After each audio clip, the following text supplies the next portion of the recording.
there are residents who asked me to if they could join in the effort. So, but the housing department wouldn't allow it. So I think we should not lie flat. We should all try to chip in. Now, the chief executive wants people to see her expression of feelings. And I think the public could also help us formulate strategies in our fight against the epidemic. So the government should also convey the feelings of the public. Let bygones be bygones. I think we should formulate targeted measures to fight this fifth wave of outbreak. I hope the administration can cherish our support and care. Mr. Tommy Zhang.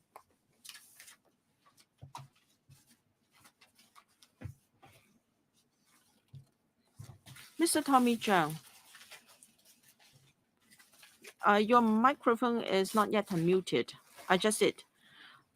President, I speak to support the motion of thanks. I will focus on support to the various industries under the epidemic in North Metropolis and also the implementation of one country, two system. Now, the community and the catering industry have cooperated with the government to fight the pandemic. And we agree that the measures must balance our economic needs and also fight against the pandemic. However, given the pace and magnitude of the pandemic, the government has found it hard to mobilize resources and is worrying in terms of control of the pandemic and also our economic development.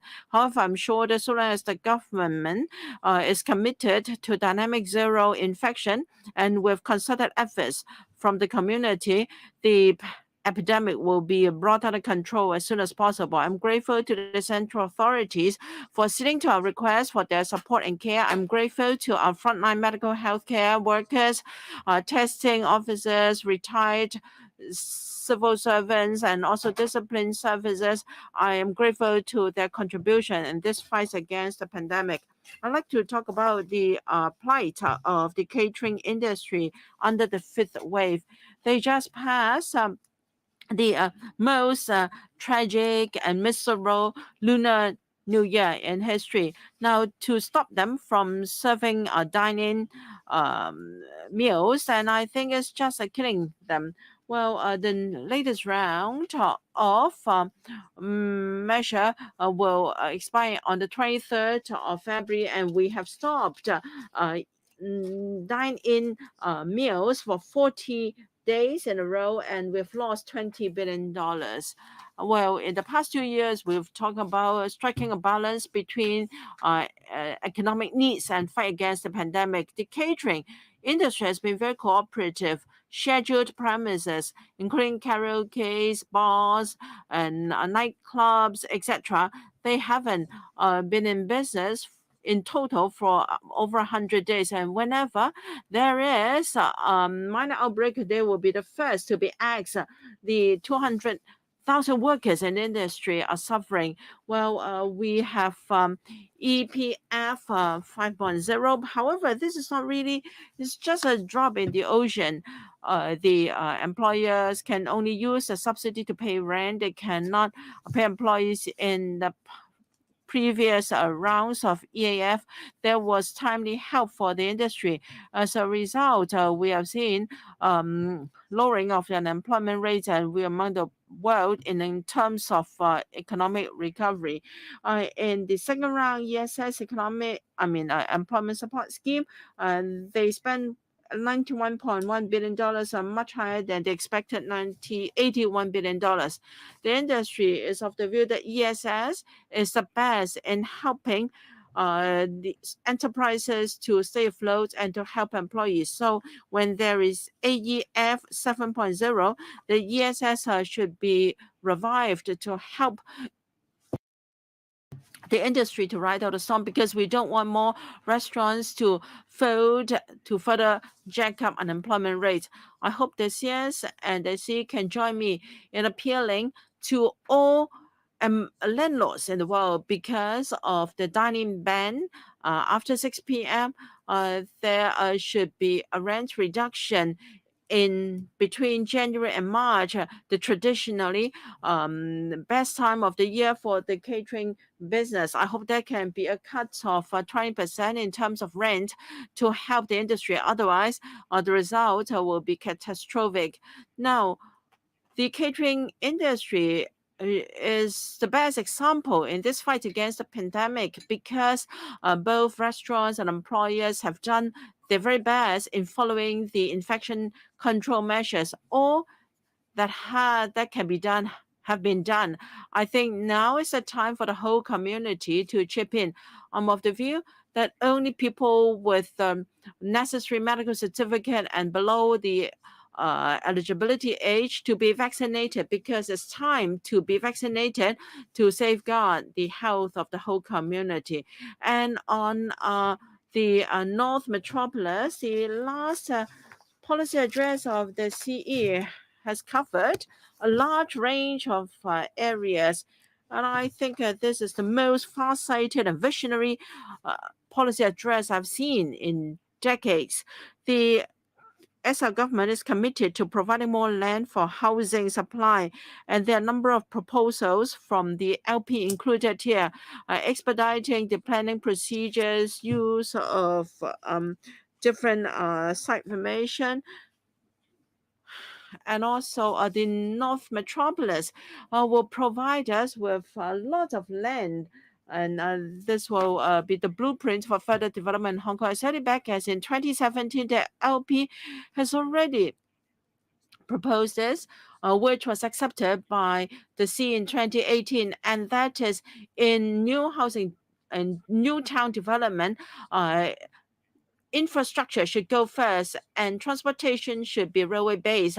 However, from greenfield site to spade ready site, nowadays it takes almost 10 years. So we must expedite the planning procedures to shorten the long approval time by different departments, and steps can be carried out simultaneously to shorten the preparation time for providing land for housing. The LP agrees that our economic focus should be shifted northwards. So we will not just focus on the southern part of Hong Kong.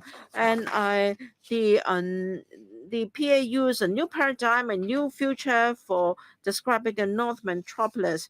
Well, together with the 14th five-year plan, Hong Kong should be an international I&T hub, and together with the GBA development, we will have over 30,000 hectares of land in the North Metropolis. It will be an important part for Hong Kong to integrate into the overall development of Hong Kong. LP is of the view that the government has overlooked the shortage of commercial land, shopping malls in particular. We are very short of this kind of land. To develop the North Metropolis, there must be more commercial premises and not just monopolized by property developers. I hope in public housing estates we can have more shopping malls for traditional industries and SMEs and small shops, so that there can be more choices for the residents. And when there are businesses, then Kaifongs will have job opportunities. I don't want that after the northern metropolis is developed, people have to travel elsewhere for work, and that is not real development of the northern part. LP thinks that Hong Kong should have a favorable business environment. Together with Shu Ka-fai of the LP representing the retail sector, have put this to the central authorities. This duty-free rate should be increased from $5,000 to $10,000 to follow the footsteps of 22 cities in the mainland, so that we can have more duty-free shops to promote shopping trips to Hong Kong. We have to enhance our competitiveness. Mainland residents can only take home up to $5,000 worth of commodities duty free. and this hasn't been adjusted for a long time. The country's economy has been developing rapidly, and this allowance should be adjusted upwards because $5,000 compared with the arrangement in Hainan, we lose out. Hong Kong us to Hainan can only bring $2,000 worth of duty-free commodities. Although there is no mention of this in the policy address, the LP will continue to pursue this so that we can maintain Hong Kong's status as a shopper's paradise. The CE was able to map out the future for the northern metropolis within a few months. This is really amazing. It has got a transport infrastructure, land supply, and job opportunities so that the northern metropolis will be a livable part of Hong Kong. This is a very innovative move. With the staunch support of the central government, we need to raise new challenges under one country, two system principle. And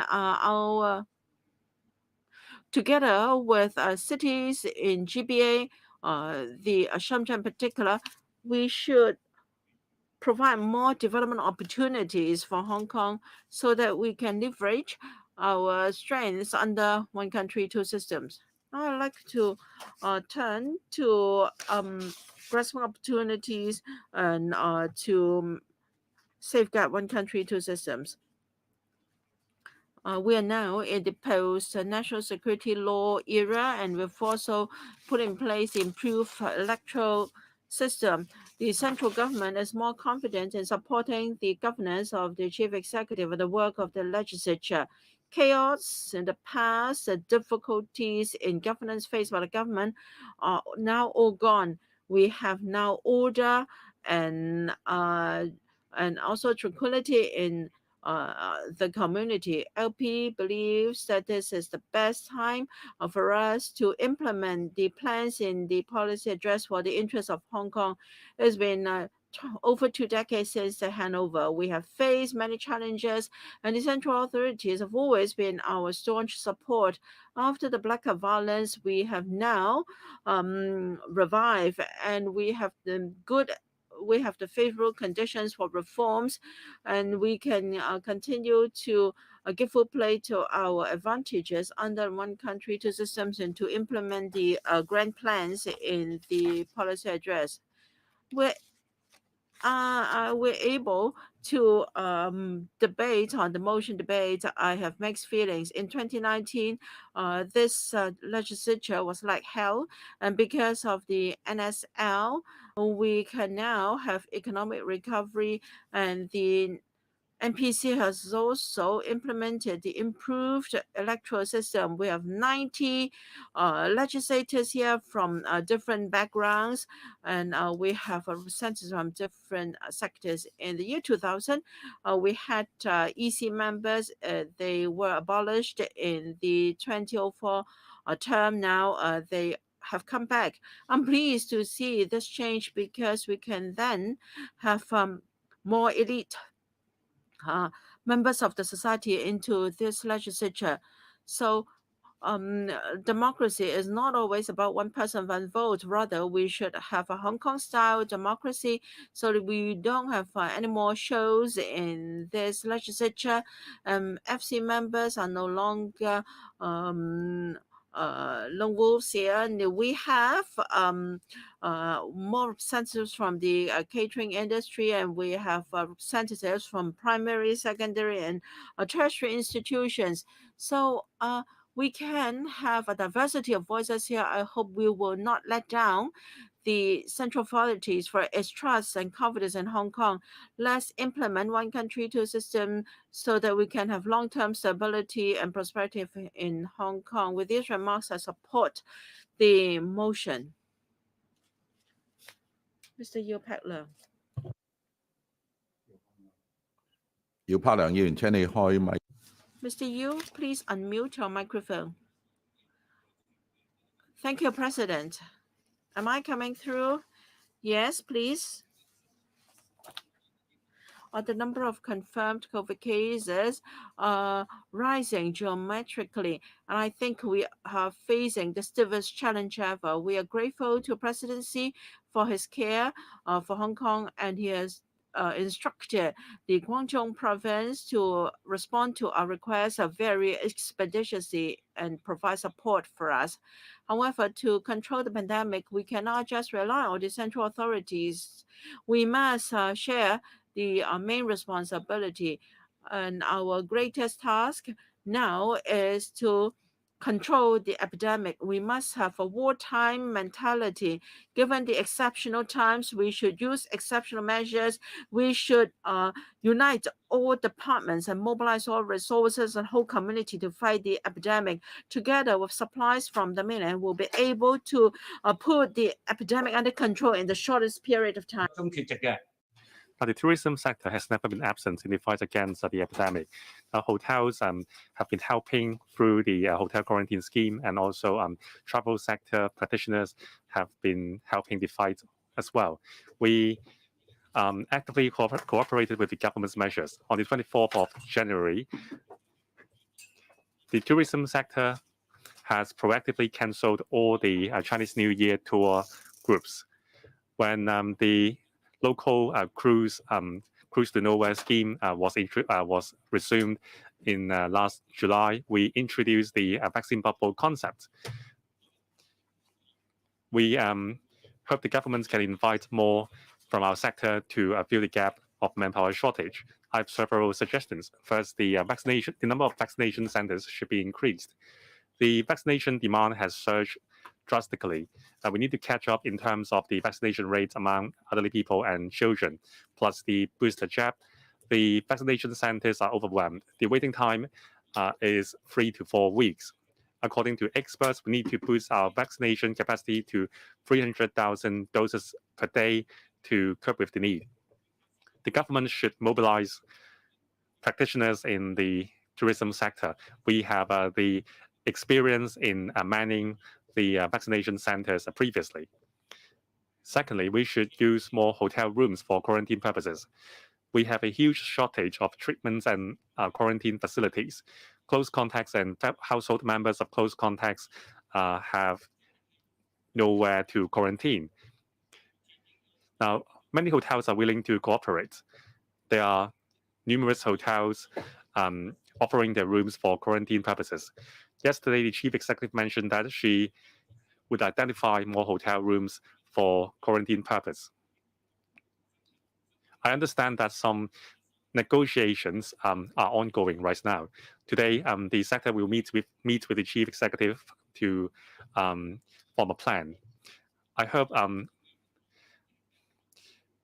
the public will no longer have the perception that hotels are making huge profits. We should not take out hotel operators from the anti-epidemic fund. The hotel sector is doing its best to help the government in fighting the epidemic and doing its bit. Third, we have to fully utilize our tourism resources. Now, the cruise terminal has been idling for 2 years. The government can consider using the cruise terminal for quarantine and treatment purposes to alleviate the pressure of a public hospital. On quarantining and isolating suspected patients, the government is utilizing a taxi fleet to provide transport for patients. The government can also consider utilizing coach buses. I believe that the sector will be happy to negotiate with the government. President, many people are unhappy about the government's work in fighting this new wave. The government can do much better. Still, medical officers on the front line are remaining steadfast at the post. I would like to thank their effort and sacrifices. Under the epidemic, we have many people are feeling anxious. However, pointing fingers will not help us overcome the pandemic. we have to be united. We have to bring everyone together to overcome the epidemic. I urge everyone to adhere to your posts and do your best and utilize the support from the country. I believe that we can surely win and win this battle. Thank you. Professor Sun Zhong. Thank you, President. Thank you, Chief Secretary. First, I would like to speak in support of the motion of thanks debate, of the motion of thanks. Now, of course, we are at a critical juncture in the fight against the epidemic. For the restriction, testing, declaration, isolation facilities, and enclosures measures, I support that. And perhaps the government could also consider several points here. One, the SL government is the command center for fighting the epidemic. You need to stand united. You have to support firmly the national strategy of strategic zero infection.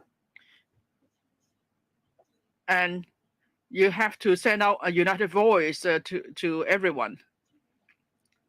Well, since you have decided to fight against the virus, then it's important that strong leadership, as President Xi Jinping pointed out, the SL government has to shoulder the primary responsibility in mobilizing all necessary resources, including particularly the civil servants. And if the SL government wants this council to do anything, just tell us. We will definitely give you our full support. Second point, I think what is very important is for the SL government to build a Fangqiang or makeshift hospital as soon as possible. This hospital has to be able to accommodate several tens of thousands of people, even more. I understand the SL government comes with various proposals, for example, making use of public housing estates, hotels, or even university hostels as isolation facilities. Now, for university hostels, there are tens of thousands of people living there. Many of them are non-local students. Even if you ask local students to go home, there may be some difficulties. It's not the case like Wuhan. Wuhan was able to use many of the university hostels because it was the holiday period. So the SL government could ask for emergency assistance from the Chinese authorities to build the relevant facilities, or they could even provide emergency healthcare service if necessary. You please don't forget that when Wuhan was at a critical stage, who were the first to go there to help. And it's also important, secondly, that the government builds as many Huayan laboratories as soon as possible. If we want to meet the demands, or if we want to proceed with compulsory universal testing, then we need 2 or 3 times more resources and manpower. So we then could have universal testing in an orderly manner, and then everyone who wants to be tested could be tested. And more importantly, then we could identify all the infected patients and send them into isolation treatment. If we just rely on voluntary testing or home isolation alone, we could not achieve the zero infection target. Fourth point, with the support of the central authorities, the SL government needs to make all the necessary plans to prevent any possible risks. With the support of the Guangdong provincial government, there could be stable supply of various resources and materials. And then, Chief Secretary, I'm sure that as long as everyone joins hands in this fight against the epidemic and under the leadership of the central authorities, the SL will be able to triumph. So I speak. Ms. Eunice Yung. Thank you, President. Today, the headline in the newspaper is that the presidency is highly concerned about our epidemic situation. He gives us our care. He suggests two measures to help us. Now, this is our top priority. We have to win the epidemic. We have to mobilize every single resource that we can mobilize to preserve the health and life of Hong Kong people and ensure stability in society. First of all, I am sure that the government has taken on board many of our suggestions, and I give my highest regards to the frontline and medical officers. It shows that everyone in Hong Kong is united. Since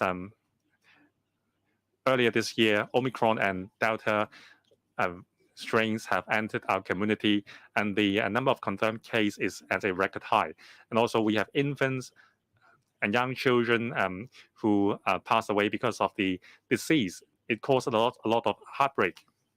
And now we are seeing an exponential increase of number of cases, and people are scared, and we are losing faith in the government's measures. And there are voices calling for the governments to drop the dynamic zero strategy and call for coexistence with the virus.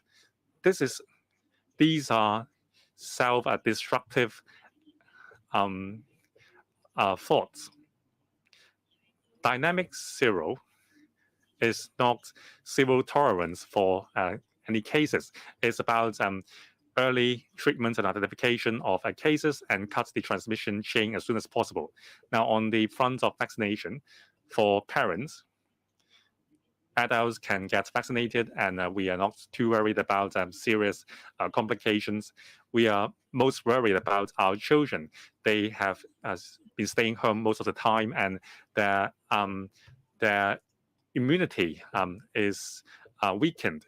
Now, some parents are still struggling whether they should let their children to be vaccinated.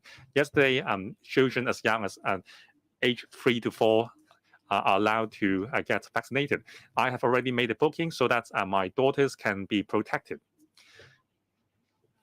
However, there are simply no places at many vaccination centers.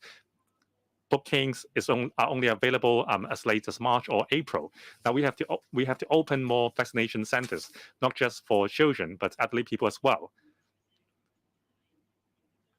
We cannot let vaccination become our bottleneck. We have received many cases who are confirmed they have to stay home and they don't know what to do. Now, our homes in Hong Kong are small, and it is not a solution. If someone is infected, then other family members will be infected as well. This situation is very worrying. The government has to identify more sites to build treatment and isolation centers so that infected patients can enter these centers to protect their family members. Now, about Leave Home Safe. Tracing close contacts is the most crucial link in the fight against the epidemic. Now, the latest update is to pack the vaccination record with the Leave Home Safe app. Still, we don't have a central depository for tracking purpose. When we have any cases, we have to go door to door to ask for information in order to trace close contacts. This is not efficient. We have no way to quickly notify close contacts for quarantine purpose. Now, the root issue is the lack of a tracking function and the usage of big data. And also, the Leave Home Safe app requires a manual using. There are people who simply forgot or ignore to use the app. The global situation is worsening. The government should make a real name registration mandatory for Leave Home Safe app, and also add a tracing function to track the whereabouts of people and pack with the vaccine bubble. I don't understand why the government didn't do this last year. I mean, a real name registration and tracing function and tracking function. It is not undoable. There are people making a fuss about personal data privacy. Well, this is not an absolute right. The use of Leave Home Safe is for public health and protect people from COVID-19 virus. The government can make use of Section 2 of the Personal Data Privacy Ordinance to mandate a real name registration and a tracking function for Leave Home Safe, and we have a sound legal base. According to the United Nations Convention, now the right of life is the highest right. Given the seriousness of the epidemic, the right to live is should override rights for privacy. In different places, the authorities have spoken. They conclude that the concerns for personal privacy should not impede the fight against the epidemic, while preserving personal privacy. The authorities should be allowed to trace the whereabouts of people to protect the lives of people. However, it is a shame that the government decided that this function would not be added. The Commissioner for Personal Data Privacy has spoken that it would not affect the privacy of people. We have to improve this function. So I hope the government can be decisive and make it mandatory for Leave Home Safe users to make real name registration and add the tracking function. Now in the nation, we have the prime example. The anti-epidemic system has recorded the contacts of the 1.4 billion people. Same for Macau. We have to align with the nation system. The success of the health code is flexibility. That's the principle of a dynamic zero.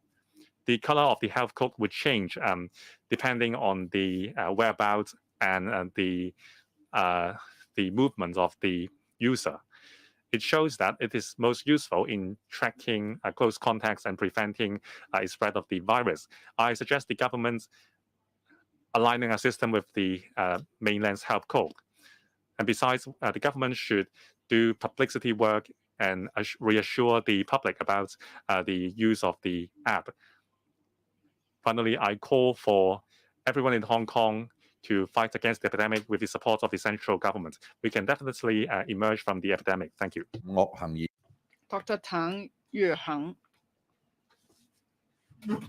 Thank you, President. In recent days, I see that there are risks in hidden danger in some aspects of our fight against epidemics. I would like to raise them for our consideration. First point, there are 8 points. The first one, there are now some 4,000 people isolated at home. They live together with other family members. Their family members are therefore exposed to infection risk. So 4,000 people, if in each household there are 3 to 4 persons, then that means there are some 20,000 people exposed to infection risk with home isolation. Second point, for the home confinees, they have to be isolated for 14 days. But for their family members, they need only be home quarantined for 4 days, and then they could go out into the community. Now, this doesn't make sense.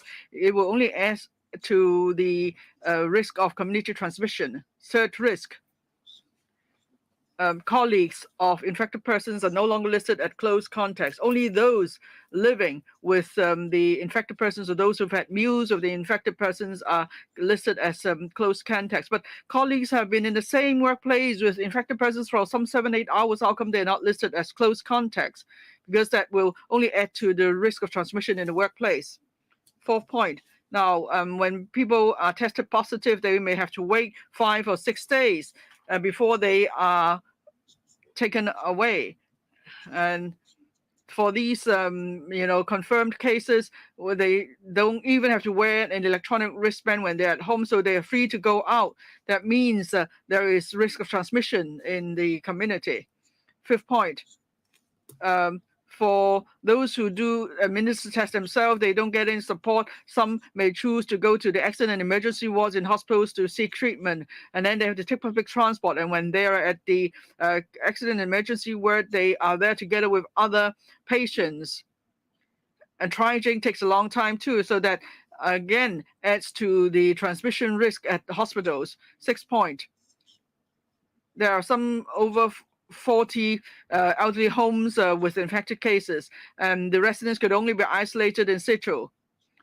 And then, of course, for residents and workers, they share the same facilities. So therefore, at elderly homes, again, there is transmission risk. The 7th point. Now, for restriction testing, declarations, and compulsory testing notices, there is no proper crowd control arrangement. So when people queue up for testing, there is, again, the risk of cross-infection. 8th point. The government bans cross-family gatherings, but then they allow domestic helpers of different families to gather, so that will add to the risk of transmission in the households.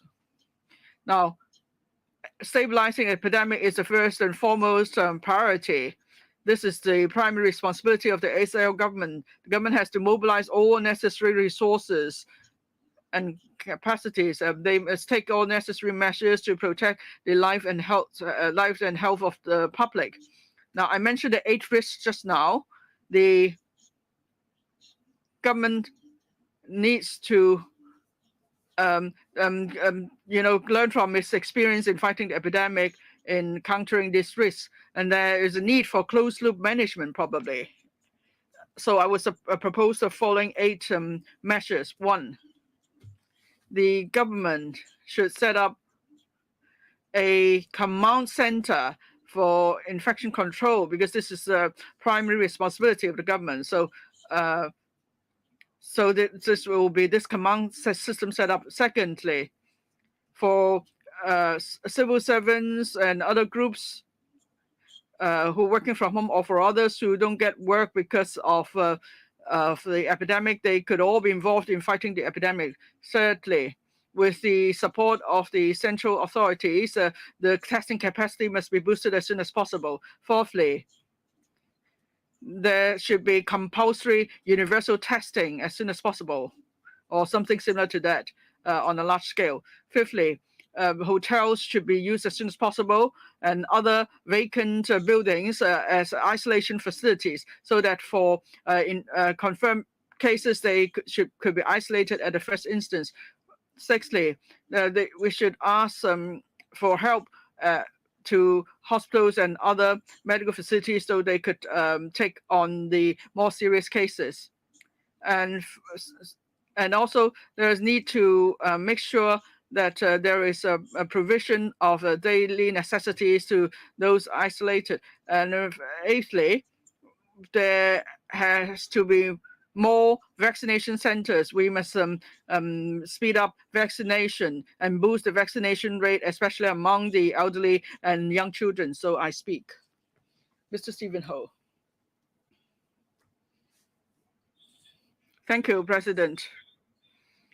I'm grateful to the Council for holding this meeting in Zoom, so we could reduce the risk of infection. Now, we have to understand that under the current system, it's really hard for the government to take proactive measures against the epidemic because of living habits. So we have to change our mindset completely.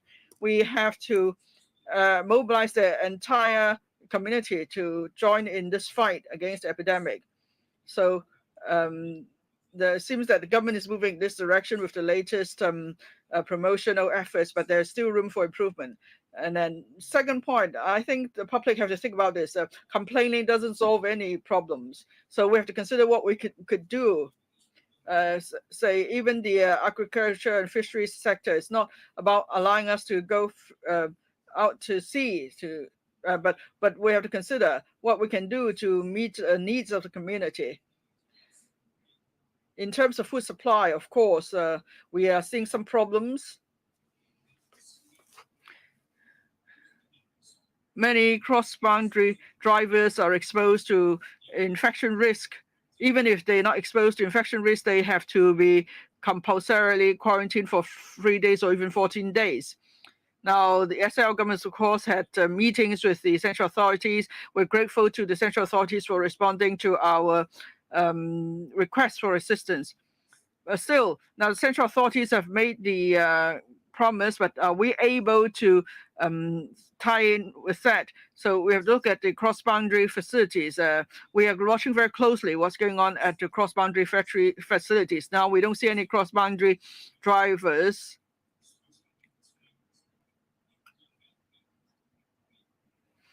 Working at the same location in taking delivery of vegetable and aquatic products.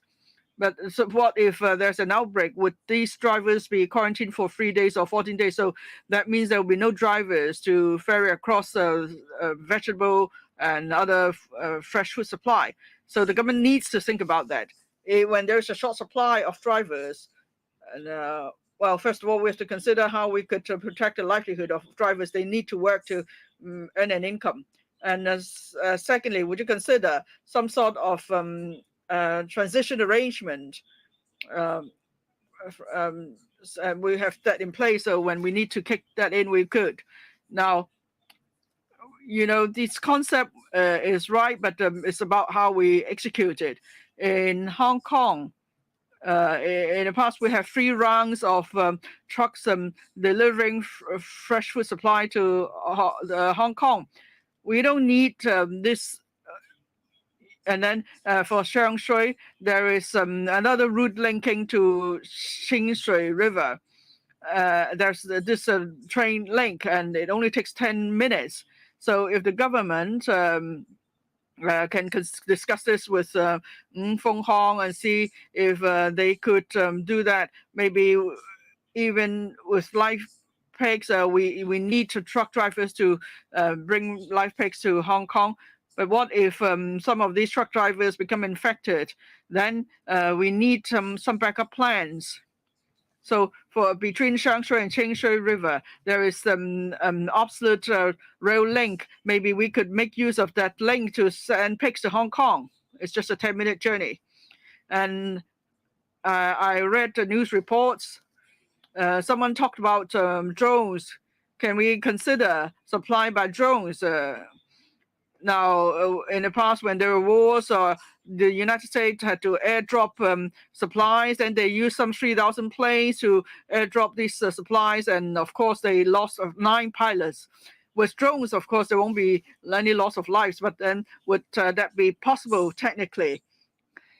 Because this will help in even in a small way, because we need large quantity of fresh food supply every day.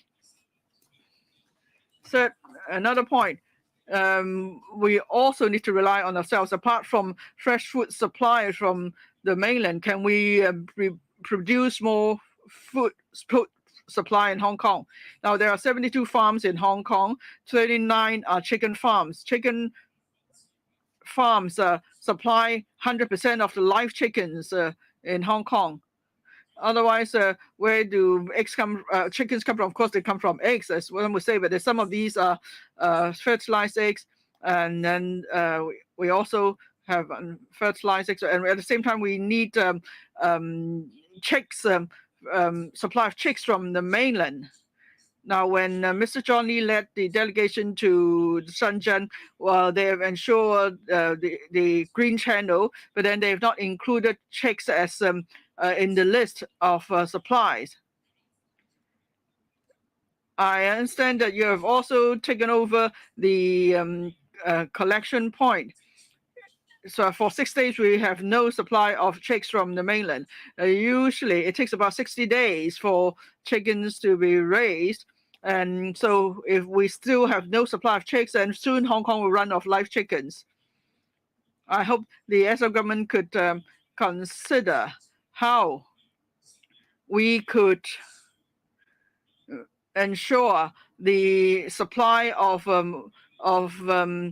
materials that could ensure local production. And now I won't speak for everyone in Hong Kong, but then there are some who have asked for the relaxation of the requirement of for slaughterhouses, so that we have to clear all the pig supply and chicken supply every day. But that's for prevention of swine flu and so on. We have to we had to cull some 4,000 pigs before. So we need to be very careful with our biosecurity measures, and we have to stay firm to these measures. We don't have to, we can't just look at today or tomorrow. We have to look at 2 months from now, for example, or 1 year from now. Would we be increasing the risk of swine flu? And then that will only lead to reduction in the supply of pigs. Finally, for fishermen, we hope to avoid using the AEF as far as possible. We hope to be able to rely on ourselves. But then for fishing vessels, they're caught in the policies of the two places.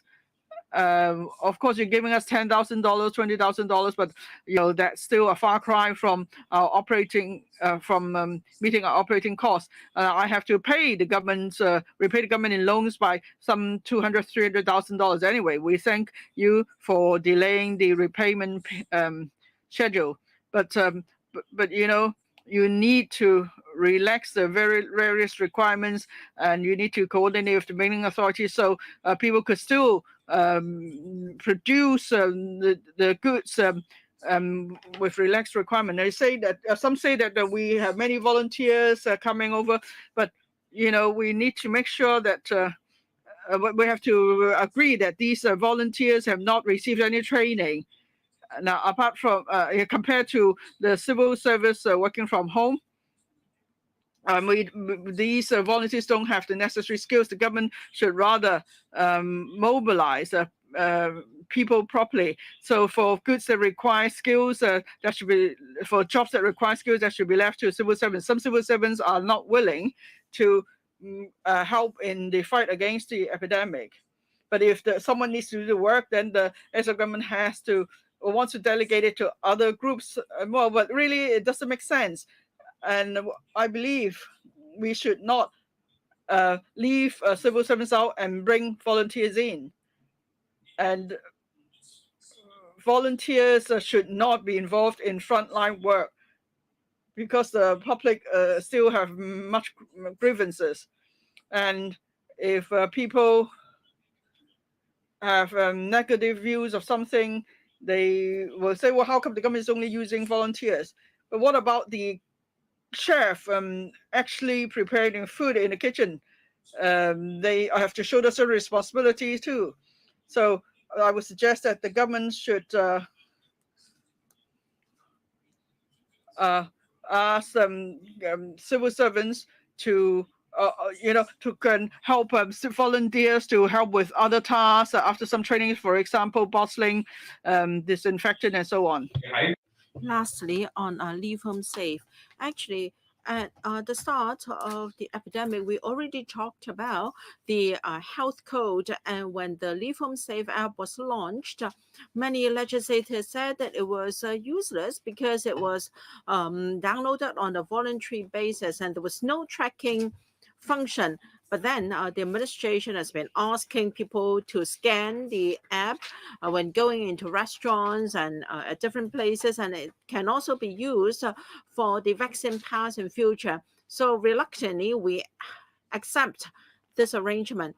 However, this Leave Home Safe app has no tracking function. A few months down the road, will it still suit the needs of our fight against the epidemic?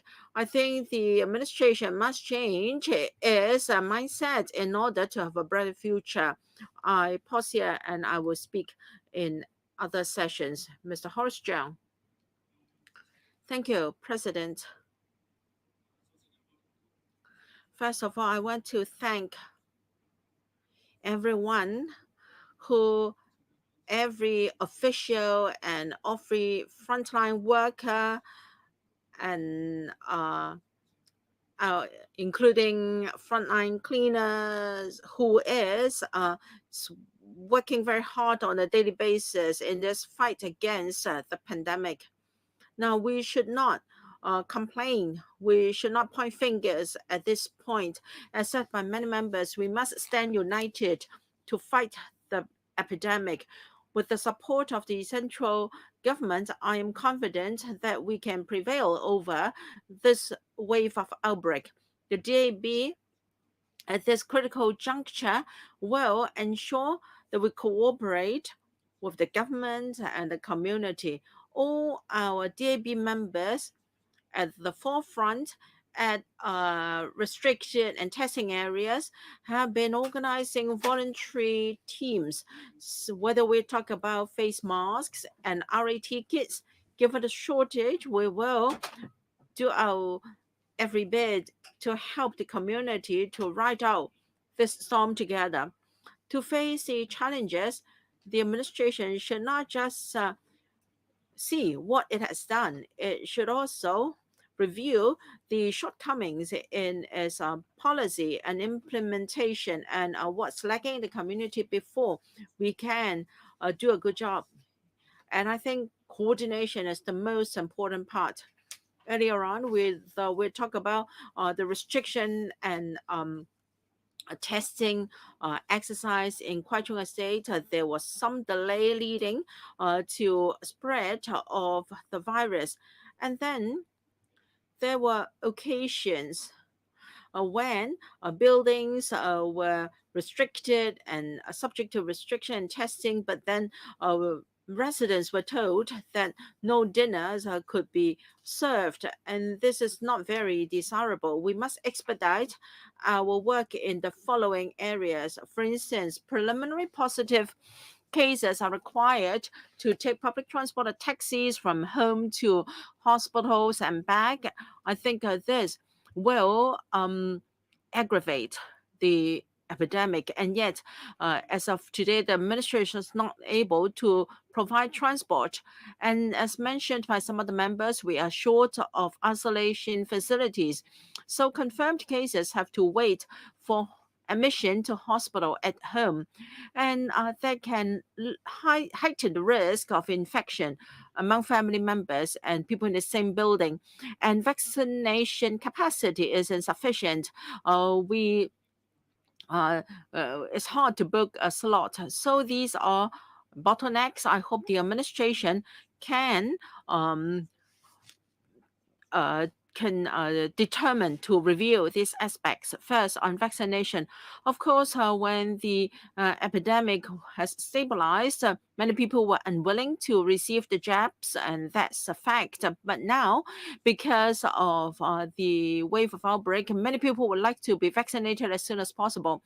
I hope the administration can boost its vaccination capacity the soonest possible so that people can book slot as soon as possible. I've been discussing with doctors in the private sector. Although many private practitioners would like to take part in the vaccination exercise, the Department of Health told them they will not be allowed to join now. That being the case, it's impossible to raise the vaccination rate so quickly. I think it's a bit silly if we do not vaccinate people as soon as possible.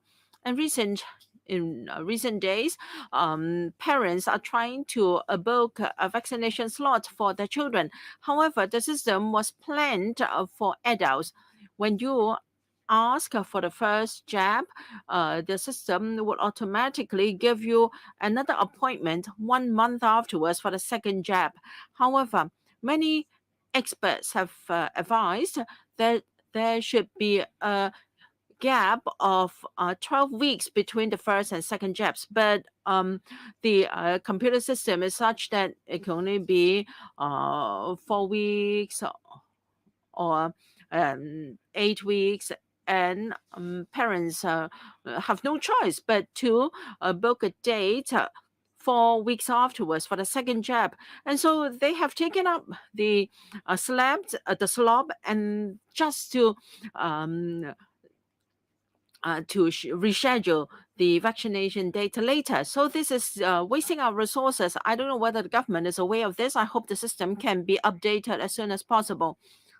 As for isolation facilities, at long last, we heard from the government yesterday that public housing estates would be used for isolation. This is really too slow because the shortage of isolation facilities did not just happen last night.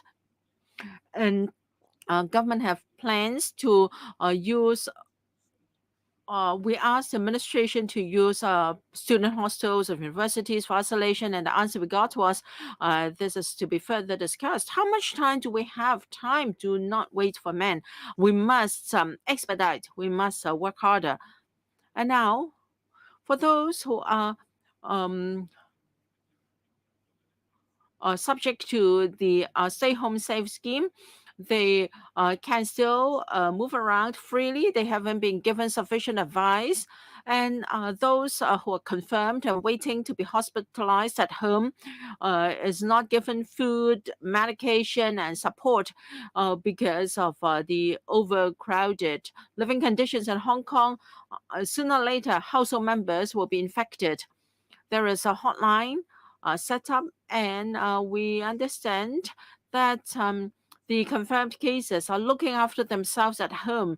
They can only ask their friends and relatives to supply them with daily necessities. I don't think this is of any good to contain the current outbreak. I hope we can all be engaged and work together to fight the pandemic. Thank you. Mr. Andrew Lam. President, I'd like to take this opportunity to thank all who have been dedicated in their positions to fight the epidemic. Of course, there is room for improvement in our over 2-year fight against the pandemic. But then this is already the 5th wave of outbreak of Omicron, and I think we should commend our workers for their dedication. We have seen record highs in the number of confirmed cases every day in this wave. And that is exactly why all Hong Kong people should unite. We should be vaccinated, wear our face mask, observe hand hygiene, and stay home so that our economy and also people can move out of the current situation ASAP. A few days ago, there were problems with supply of fresh food. The administration must show the public its determination and confidence. I suggest that a command center should be set up under an emergency response center to deal with issues reflected by the public immediately. We have seen tremendous challenges. For instance, with a great demand for nucleic acid tests, and people have to stand in queues in a cold winter waiting to be tested, and people are waiting to be admitted to hospitals for treatment. The development of the epidemic has outgrown the capability of the administration to respond. I think this is the best time for us to show the advantage of one country, two systems. President Xi has been very forthcoming, and suppressing the epidemic is the paramount task here. This request from the administration has been speedily responded to by the central authorities. Last Saturday, there were mainland experts to help the SL government with the full support and coordination from the mainland. I'm sure we can help our people. And as for hardware, the administration must show its ambition to construct and commission new isolation and treatment facilities ASAP. Available resources should be used. In addition to unoccupied PRH estates and also hotels, the administration should mobilize private hospitals to admit the milder cases or those who cannot be quarantined at home. And private hospitals should share and treat patients that are non-COVID patients. And we do not have any worry about supplies of food, but the government must ensure good logistical arrangement to ensure that our needs can be met. Many people are waiting at home to fight the pandemic. They under the Stay Home Safe scheme, the government should take care of their physical as well as mental needs.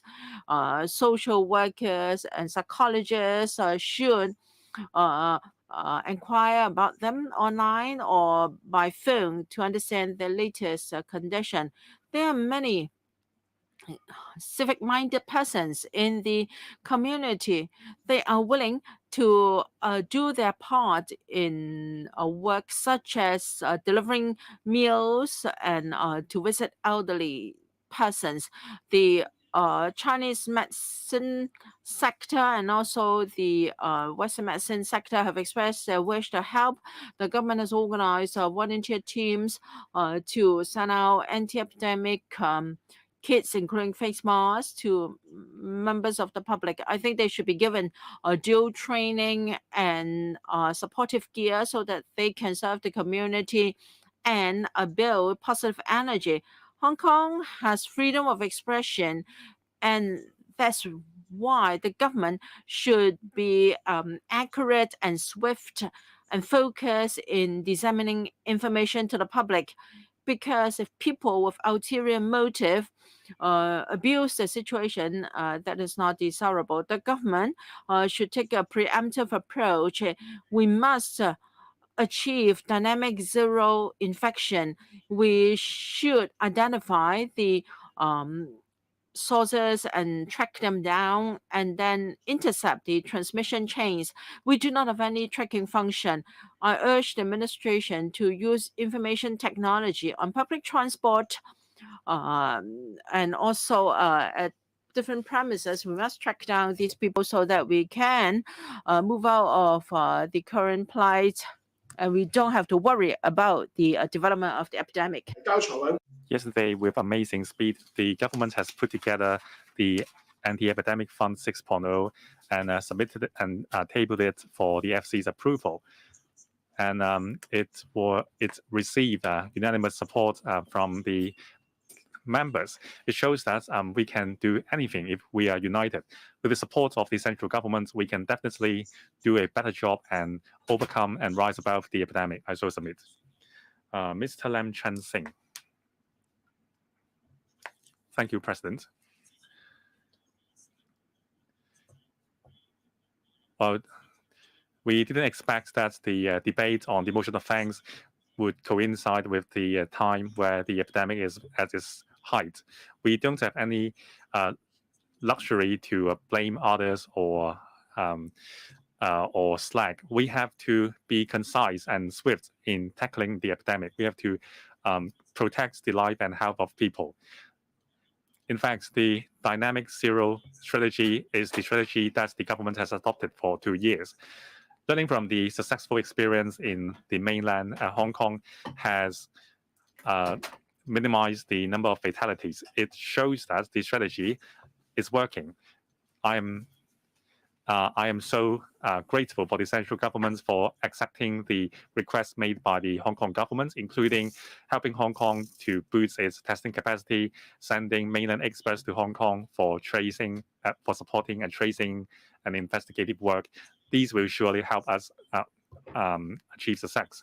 I am grateful to the frontline medical staff. They have been working tirelessly for 2 years. 2 days ago, I saw on the news that an ambulance had a traffic accident, and according to the fire services department, the transport of patients was met with difficulties. We are very concerned about the prolonged working hours for frontline staff as well as the stress.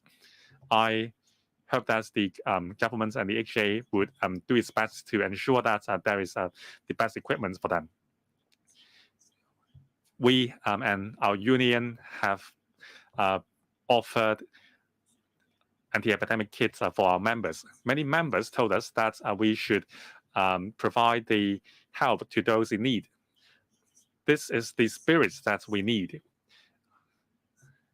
A year ago, we had 3 consecutive months of dinner dining ban. Still, our economy recovered admirably in the second half of the year. It shows that if we seize the next 1 or 2 months' time and boost our vaccination rate, boost our protective barriers, and ramp up our testing and isolation facility, and engage community lockdown if needed, then we may still see a resurgence in the second half of the year. I so submit. Reverend Canon Peter Douglas Kuhn.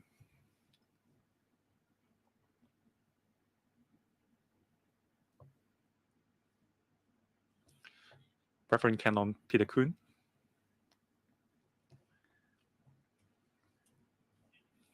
Am I coming through? Thank you. President, the Chief Executive has delivered the 2021 policy address. She mentioned that despite all the grand plan, the top priority is to contain the epidemic with our best efforts. It shows that the administration attaches the greatest importance to the anti-pandemic efforts. In view of the quick surge of the latest wave, the daily new case numbers has breached 1,000. The worsening epidemic is bringing our healthcare system to its brink. Thousands of confirmed patients as they are waiting at home. The system is overwhelmed.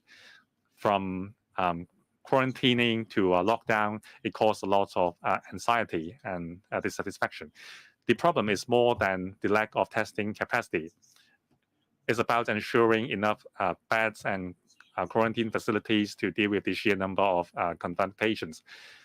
In the past few days, the government offered measures to identify more space. Still, we have the manpower problem. Manpower situation is breaking as it seems for our hospitals and the HA. I would like to thank the frontline medical staff and the relevant staff for their best efforts. President Xi has spoken on how to control Hong Kong's epidemic. He requested the central authority and provincial governments, as well as the Hong Kong SAR governments, to fight against the epidemic with its best efforts. I urge the Hong Kong SAR government to make a request to the central government. Patients in Hong Kong can choose to receive treatments in the mainland. I believe that given the current developments, we cannot deal with the situation. According to the preliminary estimation, we are having more than 10,000 confirmed patients just in a few days. While with the help of the mainland, people can receive immediate treatments in the mainland. Well, some may say that it is against the one country, two systems principle. However, Hong Kong is an inalienable part of the country. When we are facing difficulties, I believe that our motherland will be happy to help. With the staunch support from the central government and with the united efforts of our society, I believe that we can rise above the epidemic and return to normal and see a rebound of the economy. I support Ms. Dari Lee's motion of thanks. Mr. Chu Guoqiang.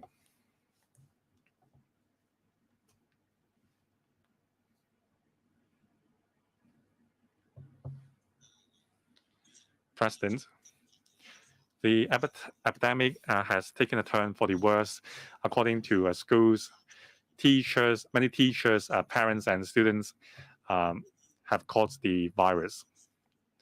There are even staff at dormitories who were infected as well. Well, the regional officers would ask the schools to contact the CHP. However, the hotline will not come. They cannot come through for 2 days, and the schools are left helpless. I hope that the government can work with the CHP to update the guidelines for schools to deal with the emergencies, so that the schools would have a clue of what to do. And also, schools should be allowed under emergencies. They can choose to close their schools on their own to prevent the spread of the disease. And also, the EDB should gather the number of students at home during the suspension of schools so as to prevent gathering of people on the street.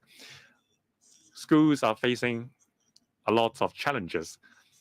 There are a lot of teachers and there are a lot of students, especially at special schools. Students are not adept at self-care, so there should be more support for them. If the guardian is the hostel manager, then these students should not be given classes during the school suspension period. And also the subsidy for year 2022 and 23 have been spent. Schools have to procure testing kits and anti-epidemic resources. And so the government should help schools in terms of helping them to carry out disinfection. Now the government has lowered the eligible age for children to get vaccinated to 2 to 3. And however, schools with fewer students cannot opt for outreach vaccination. So maybe the government can consider lowering the threshold and allow a joint application for vaccination.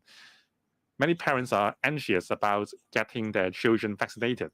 The government should do better publicity work and alleviate parents' concerns with scientific data so as to boost the vaccination rate.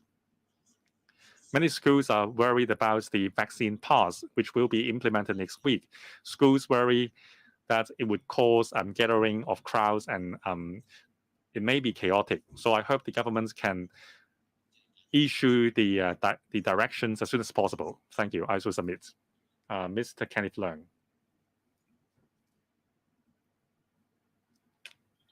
Thank you, President.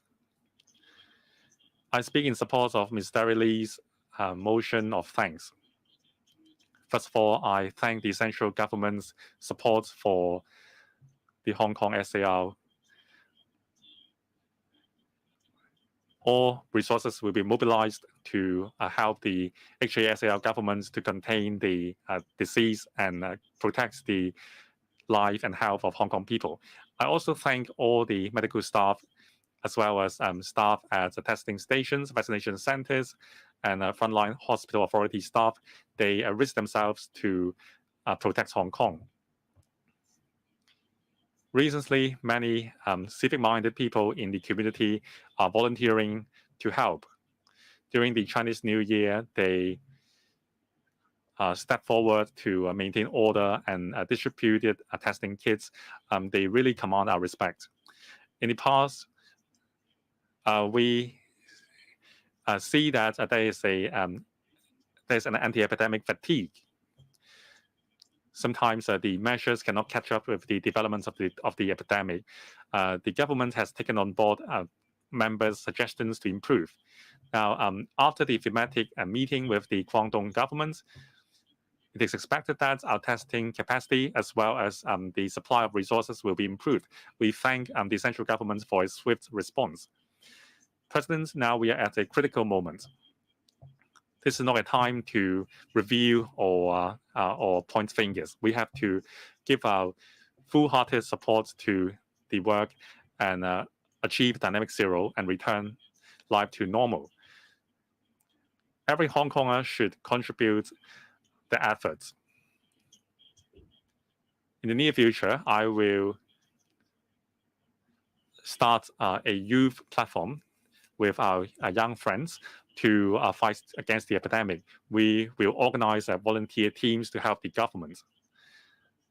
And also we would help to distribute testing kits, face masks, and so on to needy people, like other members have said. Therefore, we are concerned about confirmed patients at home. We are worried about their mental and physical health. We will set up a hotline concerning inquiries, and also we will set up a specific hotline for needy families with special needs. We cannot just rely on the government and the central government. Every Hong Konger must help. government should also bring in help from the community so that we can support each other amid the epidemic. I hope the government can take the initiative to liaise with NGOs and community organizations, bring together people from different sectors and provide training for them. Now let's fight this epidemic together and overcome this wave. Thank you. I shall submit. 議員， Mr. Tony Jay.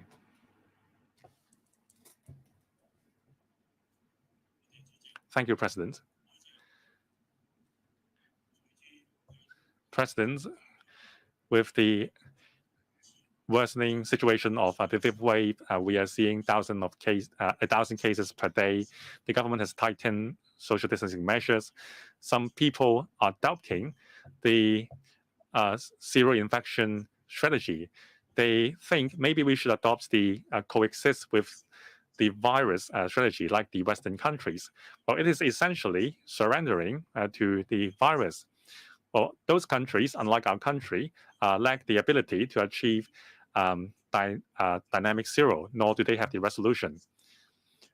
Well, abandoning the zero infection strategy can alleviate the restrictions. However, it will cause a drastic loss of life. Life is what matters most. We don't want to see even one death. Well, if we adopt the coexist with virus strategy, maybe we can resume traveling with other countries. However, we will never be able to resume cross-boundary travel with the nation. The mainland may tighten restriction on delivery of goods, and then we will see a surge of price, a surge of a fresh produce price, as well as construction materials and other supplies. We will lose in the end. 全民抗疫。 So Hong Kong must mobilize the whole community to fight this epidemic, and then we could achieve zero infection again. Here, I would like to say this to all government departments at all levels, and also for all who are involved in the fight against the epidemic. I pay my tribute to you. Let's all work together. I'm sure we shall prevail over the epidemic. Mr. Chen Xiu-hong. President.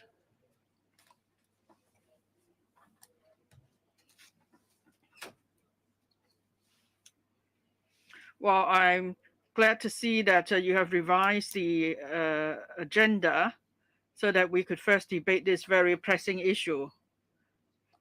Before I speak on emerging from the epidemic, I would like to express my support for Ms. Starry Lee's motion of thanks. For the 2021 policy address delivered by the Chief Executive, it is pragmatic and forward-looking. The 2021 policy address is no longer just focusing on Hong Kong. It also looks at the national development and in particular development of the Greater Bay Area, because these are important opportunities for our future development too. But then we must realize that we have to first keep the epidemic under control. That's the basis for all developments. So if we cannot control the epidemic, doesn't matter if we have a rosy picture of the future of Hong Kong, it will amount to nothing. The epidemic is really severe at the moment. It's worrying. In the past 2 years, the government has done much in fighting the epidemic. In the previous waves of outbreak, with the effort of the government and the support of various sectors, we've managed to control the epidemic, and the conditions were created for resuming cross-boundary travel. And then there were also people-based policies. But then at the beginning of the fifth wave of outbreak, because there's no strong awareness of risk control, so we have no decisive steps were taken to control the infection. So we've missed out on the golden opportunity to keep the epidemic under control. Now, we have exceeded the capacities of the SL in fighting this epidemic, such as in terms of testing capacity, isolation facilities, and even ensuring steady supply of daily necessities. I'm glad to hear from the Chief Secretary that there have been new arrangements with the mainland. So we see hope. In particular, there's various central government departments and experts, and also there's the Guangdong provincial government, Shenzhen municipal government, and Hong Kong as a government forming a mechanism for coordination. So we have experts help on various fronts in testing, building of isolation facilities, ensuring the steady supply of daily necessities, and so on. Now, if we want to control the epidemic, both the government and the general public have to have a strong, heightened sense of awareness of risks.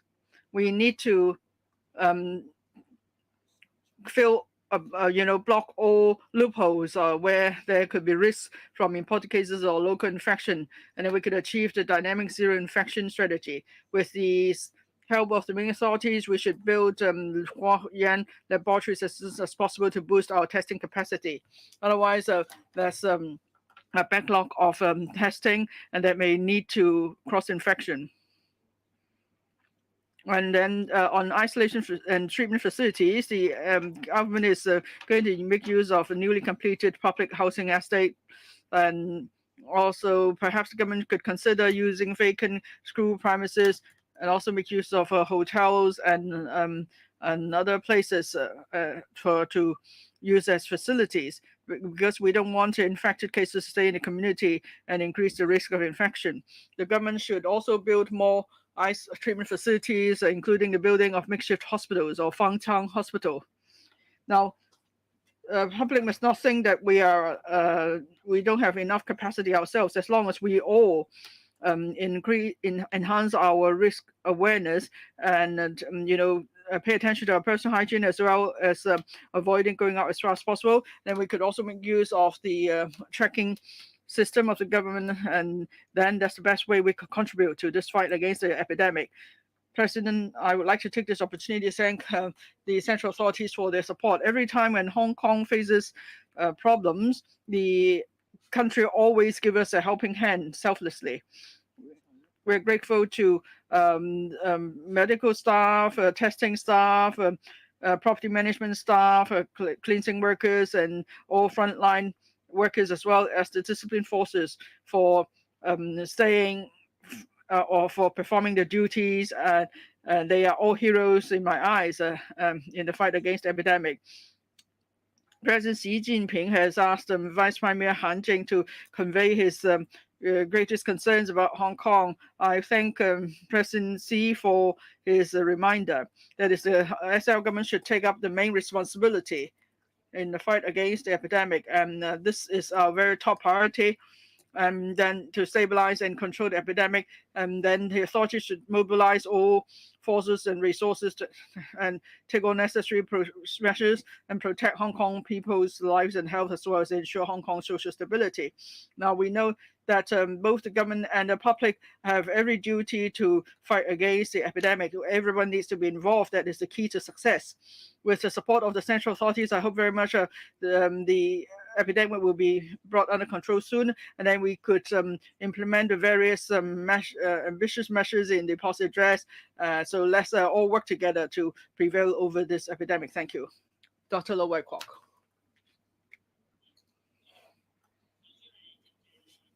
President, I'm grateful to Mr. Ari Lee for moving the motion of thanks on the 2021 policy address as the chair of the Health Committee. Now, in view of the severe epidemic, the president has decided to have the emerging from epidemic theme to be the first to be debated. Now, the government should address all the pressing concerns of the public.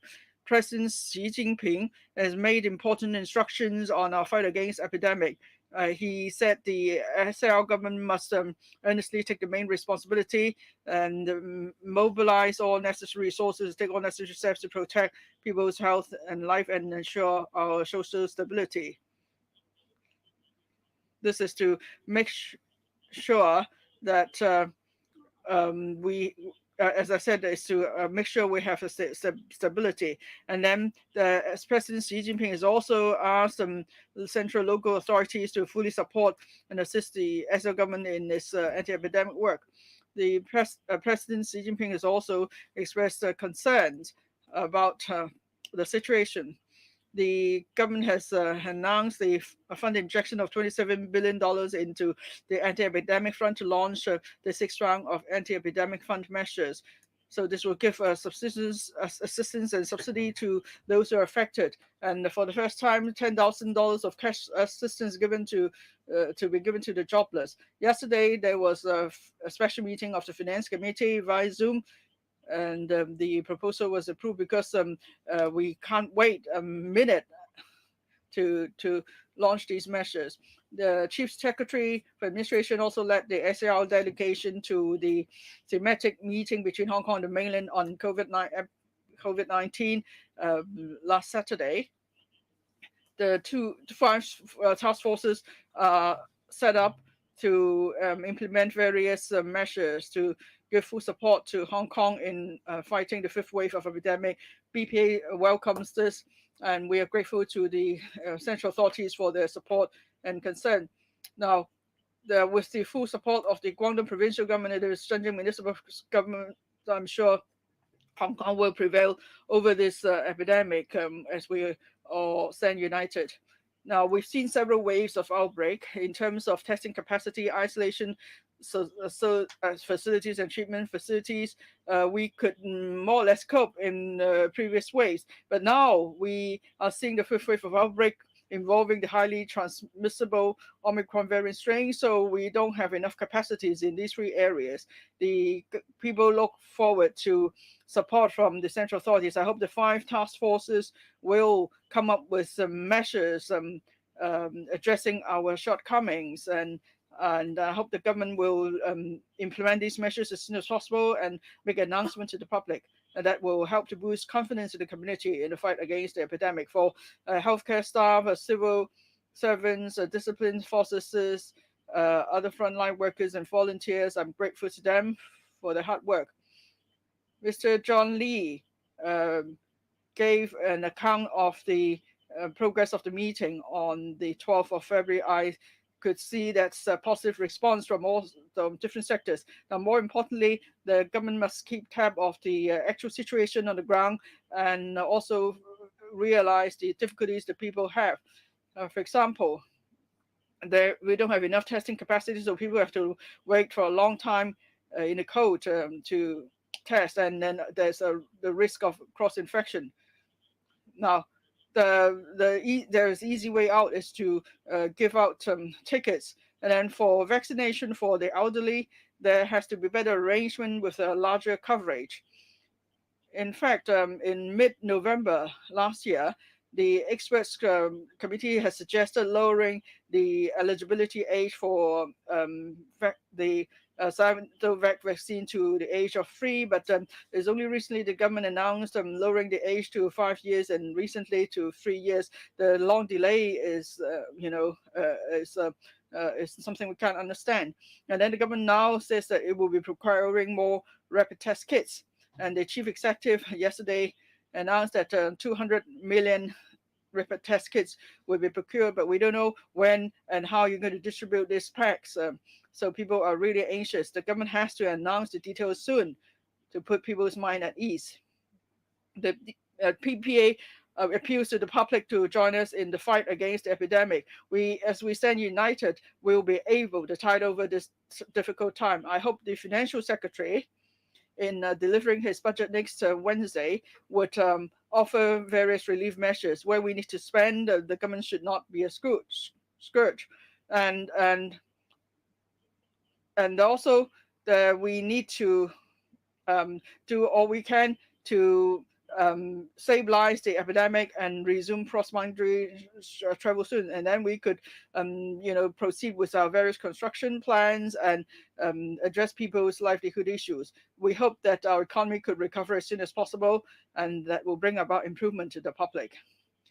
In the in October last year, the chief executive delivered her last policy address for this term of government. She's taken on board various views of the public. She's actually taken on board some 80 recommendations of the BPA.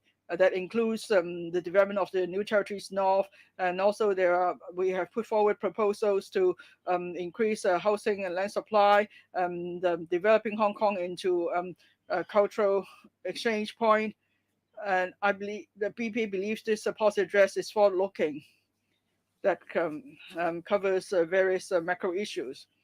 At the same time, we pointed out that the public are keenly awaiting the resumption of normal cross-boundary travel between Hong Kong and the mainland, so that Hong Kong could be integrated into national development.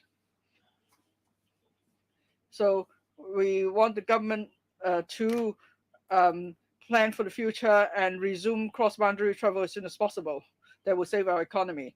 Now, many have said that Hong Kong is at the juncture of change. There is a need for change between the executive and the legislature relationship. The electrical election was held successfully after improving the electoral system. All 90 seats were contested and members were returned after election. That shows that there is broad and balanced representation in the council. This is the Hong Kong style of democracy. We have resumed order in this council for debating issues, and there's some positive interaction between the executive and the legislature, but the new council definitely is not a rubber stamp. There will be heated debates.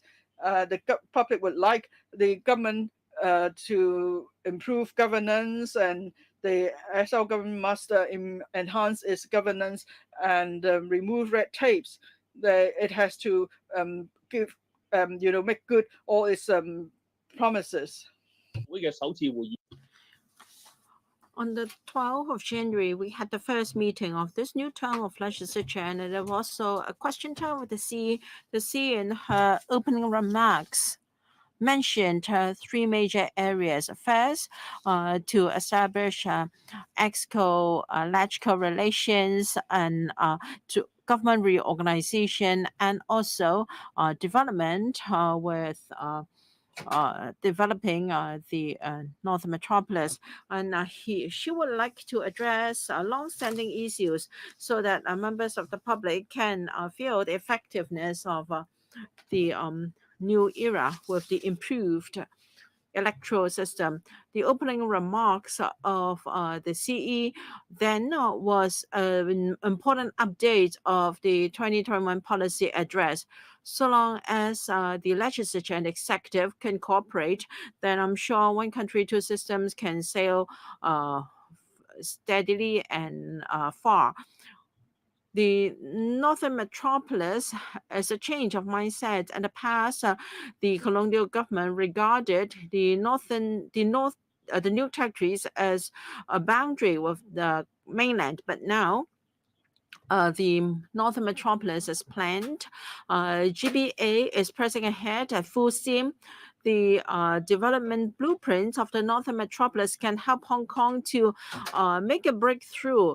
We can have more land supply and more development in the NT, and people can all have homes, and this can help everyone to live happily and have jobs and have economic development. I hope the government can catch up and be decisive in carrying out its plans to map out a new future for Hong Kong. The development blueprint in the 2021 policy address has got the proposed Northern Metropolis, and there are chapters on increasing housing and land supply, and improving the transport structure, etc. I'm sure there will be more and more public works. I hope public works can start as planned so that the sector will have ample jobs. And when I asked an oral question, I said that the administration should do a manpower projection and overall planning for the new infrastructure plan, and it should have plans to address the labor shortage in the construction sector.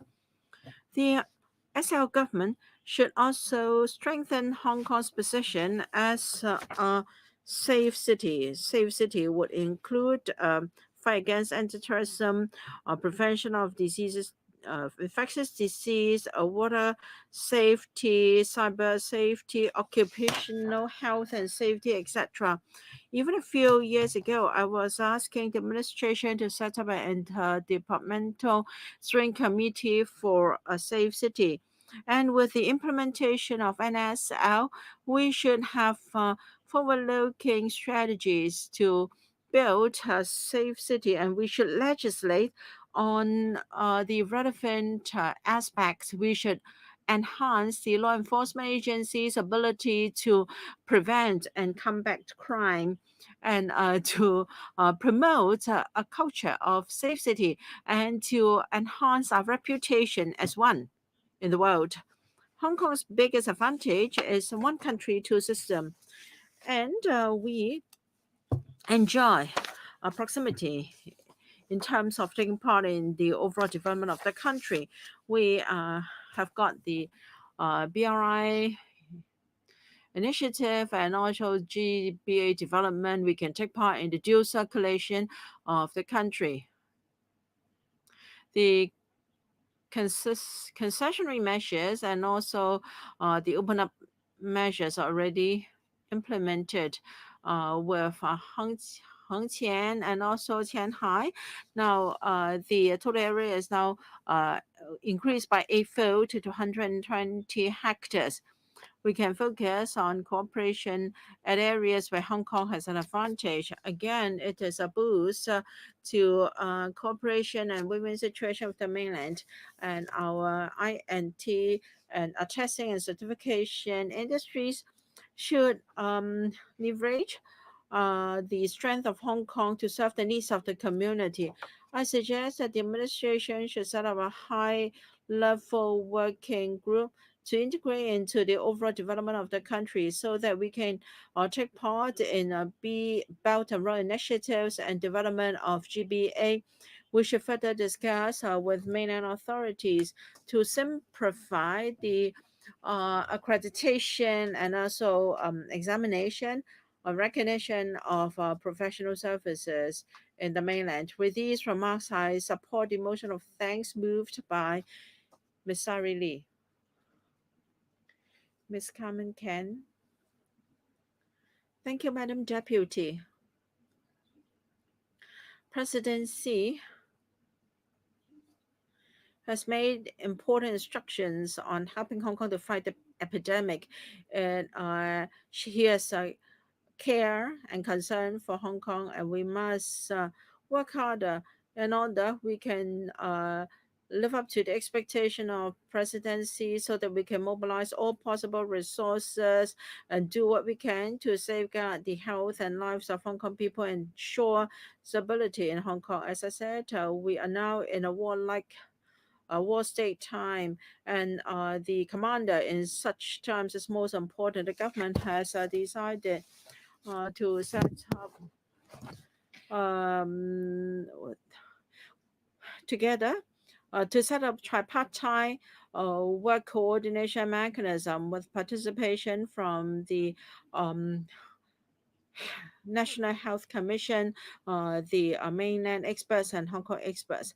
Now, with one country, two systems, we must adopt an all-out approach. And the CS4A is responsible for coordinating the 5 task forces. I'd like the CS to elaborate on how he will coordinate these 5 task forces. I suggest we set up a command center to tie with the work led by the National Health Commission. Now, LegCo should unite with the community in fighting the epidemic. We should ensure the health of everyone in Hong Kong and ensure stability in society. Yesterday, it was reported that over 12,000 people were preliminary positive and waiting to be admitted. We must demonstrate our commitment in this fight against the epidemic. I've got a few suggestions. Confirmed cases should be properly managed and isolated for treatment. We should ask the mainland authorities to help us to build a makeshift hospital. But that takes time. We should adopt exceptional measures at exceptional times, whether we talk about holiday camps, hotels, public housing estates, then what can be done should be done. If we can identify 5,000 units, that's 5,000 more. So I appeal to everyone in the community, organizations and religious bodies to unite to rise out the storm together. And we should greatly boost our testing capacity. We should be able to identify confirmed cases and transmitters to cut the transmission chains. Universal testing and also compulsory testing on a district basis is a must. Before the arrival of help from the mainland, we must make good use of our healthcare system, so that in terms of testing, quarantine, isolation, and treatment, we can do a good job. The number of Omicron cases is growing geometrically. We should add a tracking function to the Leave Home Safe app so that we can achieve early identification, early isolation, and treatment.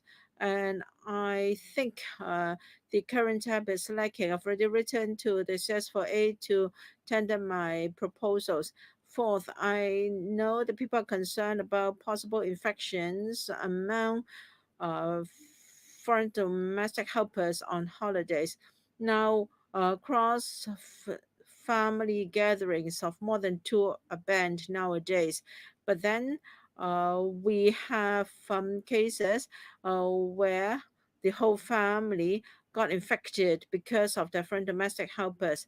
So while we respect the rights of FDHs, we should consider extending the scope of CAP 599 to foreign domestic helpers. Now, to ensure social stability, I suggest to the administration that it changes its way of dissemination of information. Relying on a 430 PB is no longer enough. There must be a command center from the SL government, not just to announce the number of confirmed cases. Concerns of members should also be addressed. Presidency has made important instructions. The legislature is part of the SAR government. So if there is any specific requests from the SL government, I'm sure all members are willing to comply. With the staunch support of the motherland, I'm sure will prevail over the epidemic ASAP. Mr. Edward Leung, am I coming through? Thank you, Madam Deputy.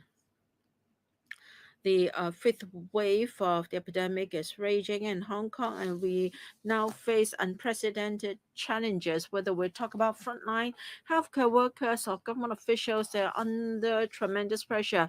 So I'd like to give you a pat on your back, and the central government cares for Hong Kong, and it asks the Hong Kong government to be made responsible in this fight against the epidemic, and all resources that can be mobilized and all resources, all measures that can be taken should be taken to safeguard the health and lives of Hong Kong people, to ensure social stability. We understand that the central government has given us unconditional support in this fight, and therefore the government should interface with the mainland to ensure that resources are properly deployed. I believe the confirmed figures are not reflecting the actual situation. People who do their own tests at home are not counted into the statistics, not to mention they're being isolated or treatment. Now, to tackle this problem, I've got 4 suggestions for the government to consider. First, there should be a dedicated staff to hand out test kits to people preliminary positive and tested at home. They should be given priority and treated with priority, because it's hard to tell how many people can make a proper judgment on their own. Second, the Department of Health hotline should be properly manned. People who take the initiative to call the Department of Health should be registered at once, and then they should understand the details of the case, whether it is a serious condition, and whether it's from a high-risk group, to facilitate further follow-up work. Now we have received many requests for assistance. Many waiting to be attended to have got children or elderly persons at home. Some of them have had fever for a few days, but they're not able to contact the Department of Health, so they have no choice but to keep waiting. So we should boost the manpower to answer the hotline for better triaging. Now, hospital beds are bursting to seams. I understand it's not possible to admit all confirmed cases, but with triage, the high-risk patients and those with serious symptoms should be hospitalized at once. And for the less serious cases, although they cannot be admitted to hospital at once, there should be people to follow up on their condition. And when we have sufficient isolation facilities, they should be isolated. I know many people who are under quarantine at home would want to be moved away from their family members. And then we should have more community testing stations. We should have ticket distribution machines, and we should allow people to check online the state of the progress of testing. Now we have more testing stations are set up, but that has not reflected the actual demand for tests. Actually, people who should be tested are not properly tested according to schedule.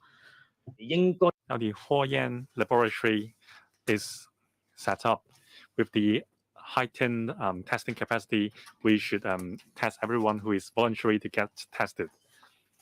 And we should offer multiple repeated testing for neighborhoods are reporting infection to achieve a dynamic zero. We have received a lot of calls for help. They are worried. People are worried about the epidemic, and they are concerned about the vaccine bubble. That's why they want to get vaccinated. Still, a place is hard to get. We have had 2 children who passed away because of the epidemic. It is very worrying for parents. However, despite their scrambling to get the children vaccinated, there is simply no booking place. So I hope the government can set up more vaccination centers and shorten the waiting time, provide more vaccination quota, so people can make vaccination booking online and get a place. Now, in the following, I would like to give my 2 cents about the 6th round of the anti-epidemic fund. I would also like to thank all the frontline staff, including security guards, cleaning workers, as well as the medical staff. With our united efforts, we can surely rise above the situation. Now, the government has rolled out 5 rounds of AEF. In the latest round, the amount and the coverage is more extensive than previous rounds. It shows that the blow dealt by this wave of epidemic is harder than the previous rounds. That's why more support is needed. I thank the administration for accepting suggestions made by the DAB, including my request to provide frontline cleaning workers and security officers with additional subsidies. It is a recognition for the work. It also reflects their longer working hours and the huge pressure they are facing under the epidemic. The subsidy is not does not directly reflect their sacrifices. However, I think this is a good way to show our appreciation, and also for frontline cleaning workers and security guards of private housing estates, which were not covered by previous rounds. They are covered in this round, and we are happy that the government has accepted our suggestion. Despite the wider coverage, it still doesn't cover UGC funded tertiary education institutions, NGOs, and raising course staff, and so on. The burden that they have is the same, but they are left out. We understand that the situation is very complicated. That's why it is inevitable that someone is left out. It is our role as Legislative Council members to fill the gap and remind the government who has been left out. And about the temporary unemployment relief fund, that is something that the DAP has been calling for. In the past, the government has been rejecting this idea. They said it is infeasible. Now the government is breaking out of from the mindset and implementing this measure. This is applaudable. It has received support from across the political spectrum. The $10,000 may not be a huge help. Still, it is a positive thing, and we welcome the government's show of compassion.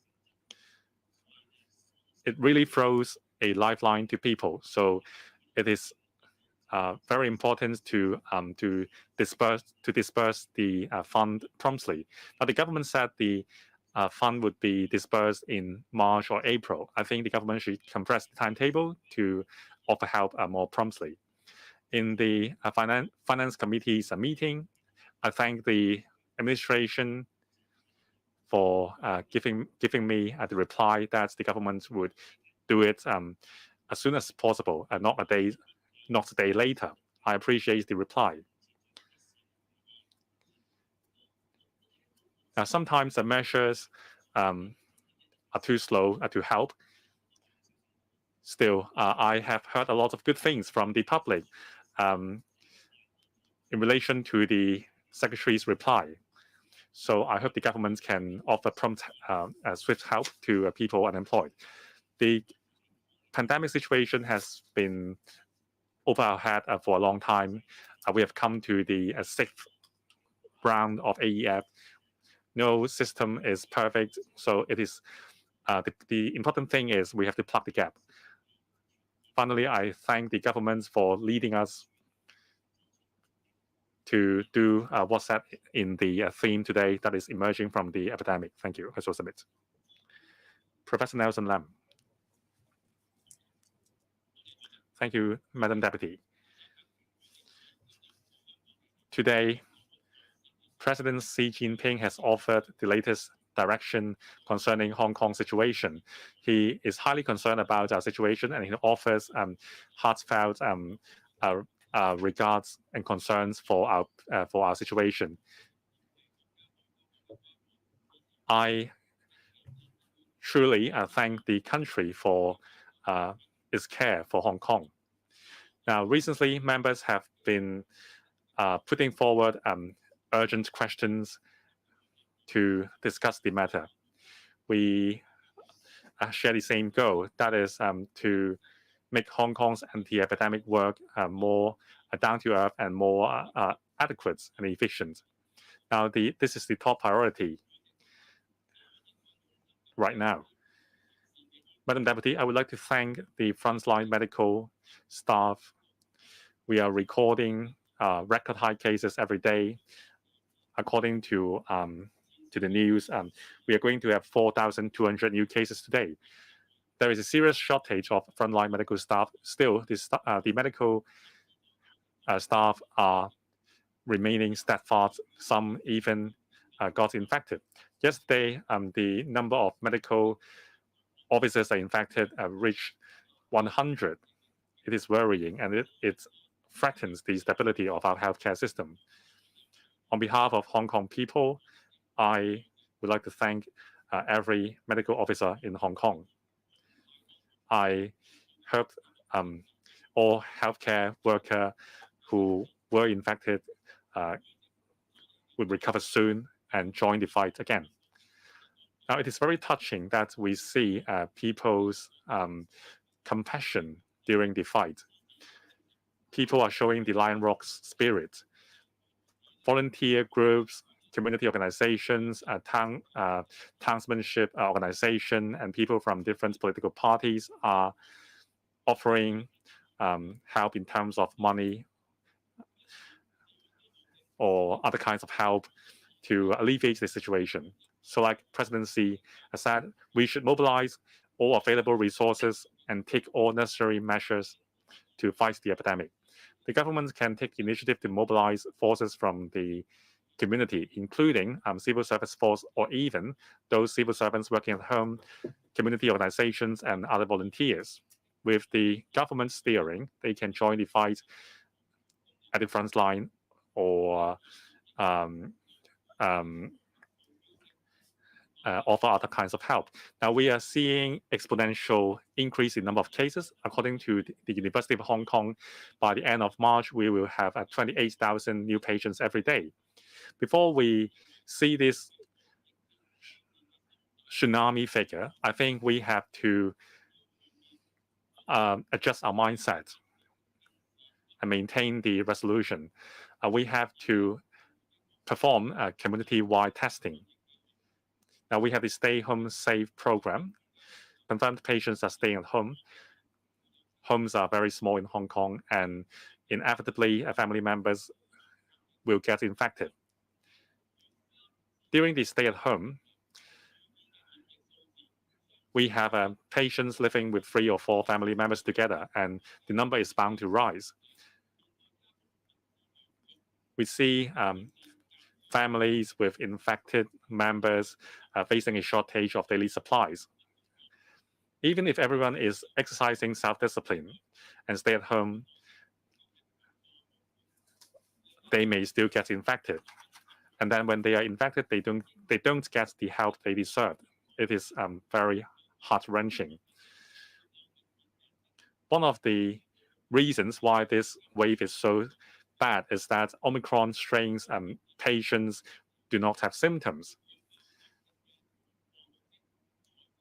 So we really have to put the close contacts and household members into quarantine to achieve a dynamic zero.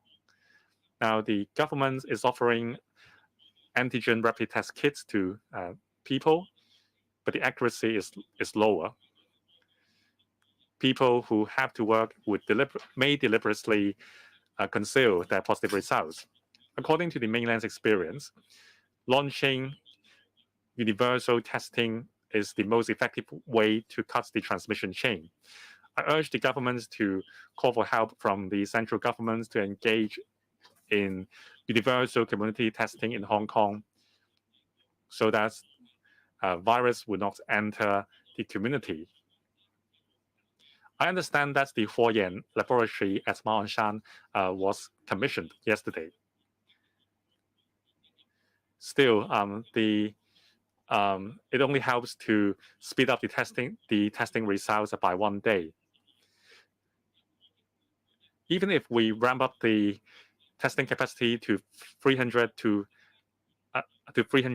500,000 per day, it will not help much. The point is we have to ask for help from the central government. With the help from the 2 Huoyan laboratories, we still don't have enough test helpers. The government should request infection control experts from the mainland to guide our efforts, including increasing testing capacity, increasing vaccination rate of elderly people and the children. They are the most vulnerable groups. We have to protect them. We cannot lose any one of them. Besides central government support, the government should also enhance its own work and fill all the gaps.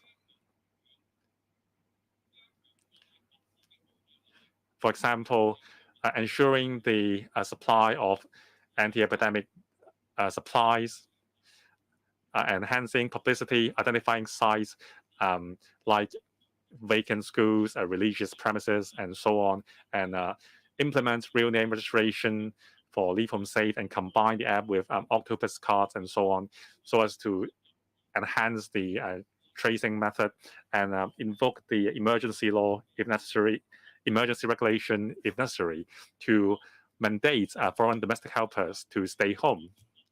Now, there are some 50,000 long-term visitors in Hong Kong. They stay in Hong Kong for on a regular basis, including those staying in Hong Kong with a visitor's visa. They may incur a huge sum of medical expenses. The government should consider aligning the standard for medical expenses between these groups and Hong Kong citizens. Now, the government should ask for help from the central government and identify the lackings in its efforts and take extraordinary measures to swiftly achieve the goals of protecting the life and health of Hong Kong people, as well as maintaining stability of Hong Kong society. I believe that if we are united, we can surely emerge from the epidemic. So let's work together and stay healthy together. I so submit. 周浩鼎議員。 Mr. Holden Chow. Thank you, Madam Deputy. President Xi Jinping made some important instructions that the SL government should spare no effort in fighting the epidemic. Now, our confidence is much boosted with this news because with the support of the central authorities, we have the confidence to prevail over this epidemic. I would like to express my gratitude to the frontline healthcare staff for working so hard for such a prolonged period in this tough battle. But I'm sure if we are united, then we will be able to triumph over the epidemic. Here, I would like to make a number of suggestions so that the government could do an even better job in fighting the epidemic. Firstly, isolation facilities. Many confirmed cases are waiting at home for isolation. What the government is doing is to use all possible venues, such as holiday camps, hotels, exhibition venues, and so on. Now, I believe there's a need to build a makeshift hospital too, with the support of the central authorities. With these hospitals, then we will be able to group, serious cases and mild cases, and then there could be instantaneous isolation because that's the most pressing issue. Secondly, with vaccination arrangement, young children and elderly should be the priority in administering of vaccines. I understand the government has already put in place various support measures to boost its vaccination rate. Now, we see many parents are saying that, say, for instance, in Tuen Mun District, they would like more vaccination centers for children to get vaccinated. We also suggest that the Education Bureau arrange outreach teams so schools could ask children to come back on a particular day for vaccination, because that's the best and easiest way to give vaccination to children in one go. I understand the Education Bureau is working in that direction. The next step is about asking schools to cooperate in this exercise. For kindergartens, I see that starting from yesterday, children at the age of 3 could also be vaccinated. I asked the Education Bureau and the Department of Health to make arrangements and do the same. That is, say, ask students to go back to kindergartens on a particular day for vaccination by outreach teams. This will be the quickest way to make sure children are vaccinated. Because when children have to go to community vaccination centers, they have to queue up as well. Now, there is such a strong demand, and there's a need to administer vaccines to young children. So I hope the government will work in this direction. Thirdly, there's already Chinese proprietary medicine approved by the government on the mainland. to help infected patients. Now, there are many infected patients waiting to be sent to isolation facilities. Perhaps the SAR government could procure the Chinese proprietary medicine and give it to the public. That is this one particular brand name Lianhua medication that's approved by the mainland. So perhaps the government could approve the use of this medication so that it could be distributed to infected persons while they're waiting for isolation. So this might help them to ease their symptoms. Now, I know that if the government will give help, and then we could have experts coming to help with testing for over 1 million people every day, then we could deal with the current situation of a long wait for vaccination, especially for those who need to be tested compulsorily. I think if with experts coming to help us, we surely can address this issue. So these are my suggestions. I hope the government will consider them. Now, in particular, I would like to thank frontline healthcare staff. I understand Professor Sophia Chen has been working very hard in the past periods, and this is not an easy task. I want to encourage her to keep up her good work. And then together, we could prevail over the epidemic. So I speak. Ms. Doreen Kwong.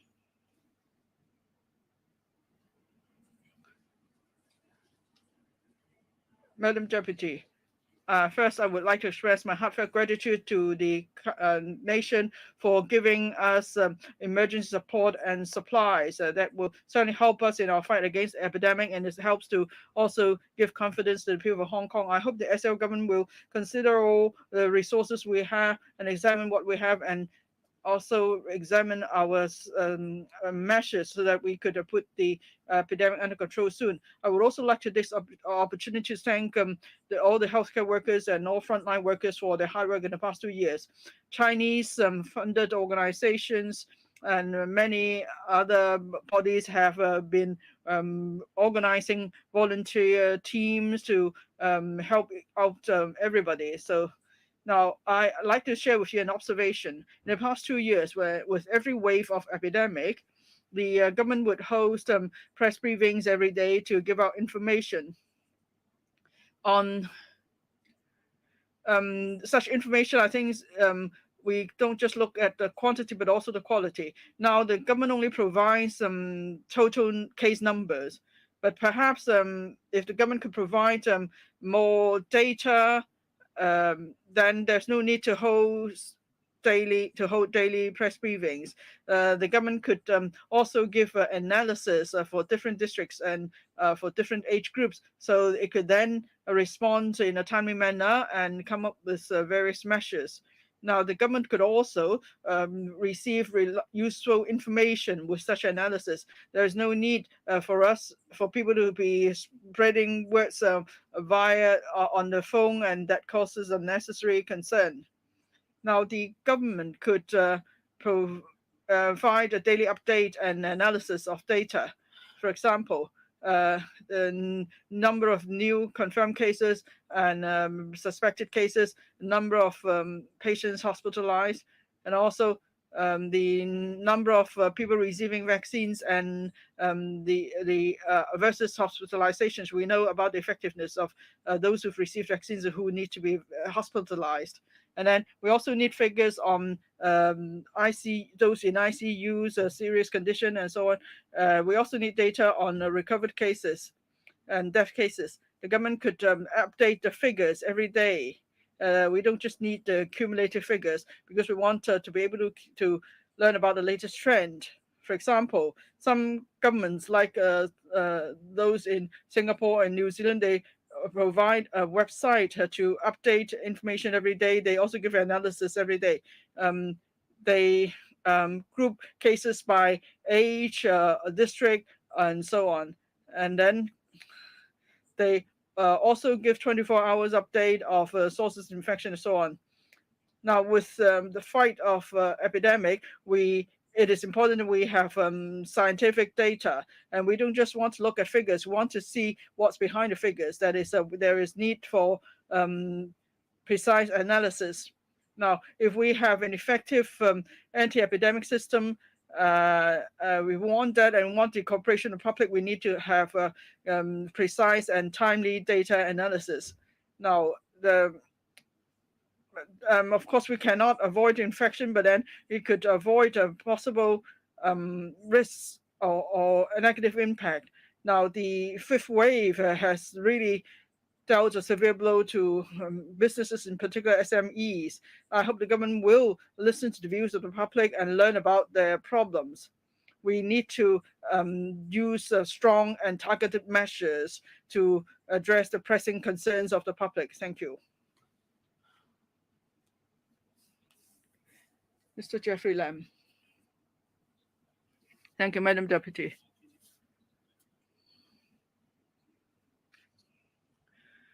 Now, Hong Kong has been fighting this epidemic for over 2 years. We are now seeing the most severe wave of outbreak. Now, we're talking about the safety of the public and the livelihood of the public, and they are all under threat. Now, I would like to thank President Xi Jinping for making important direct instructions during this critical time and supporting our fight against the epidemic. The central authorities will give us support in terms of manpower and resources, but then Hong Kong people must also make an effort. The government departments and all sectors and community must all work together to prevail over the epidemic. Now, the central authorities have always been supporting Hong Kong's target of dynamic zero infection. Our strategy is clear. That is, we won't go for the living with COVID strategy. But then what is the problem here is that we're not able to follow fully all the measures adopted on the mainland. In terms of preventing imported cases and local infection, there are indeed loopholes.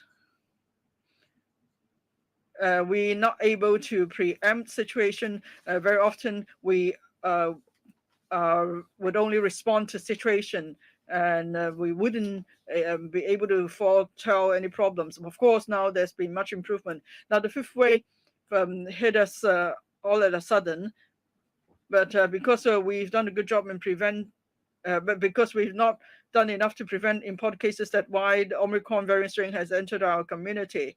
And then we see there are satisfactory arrangements with community testing. People, in particular, elderly, have to wait a long time to get tested in a code, to get tested. And then now the government has responded to public views, and they have set up community care queues and also ticket dispensers.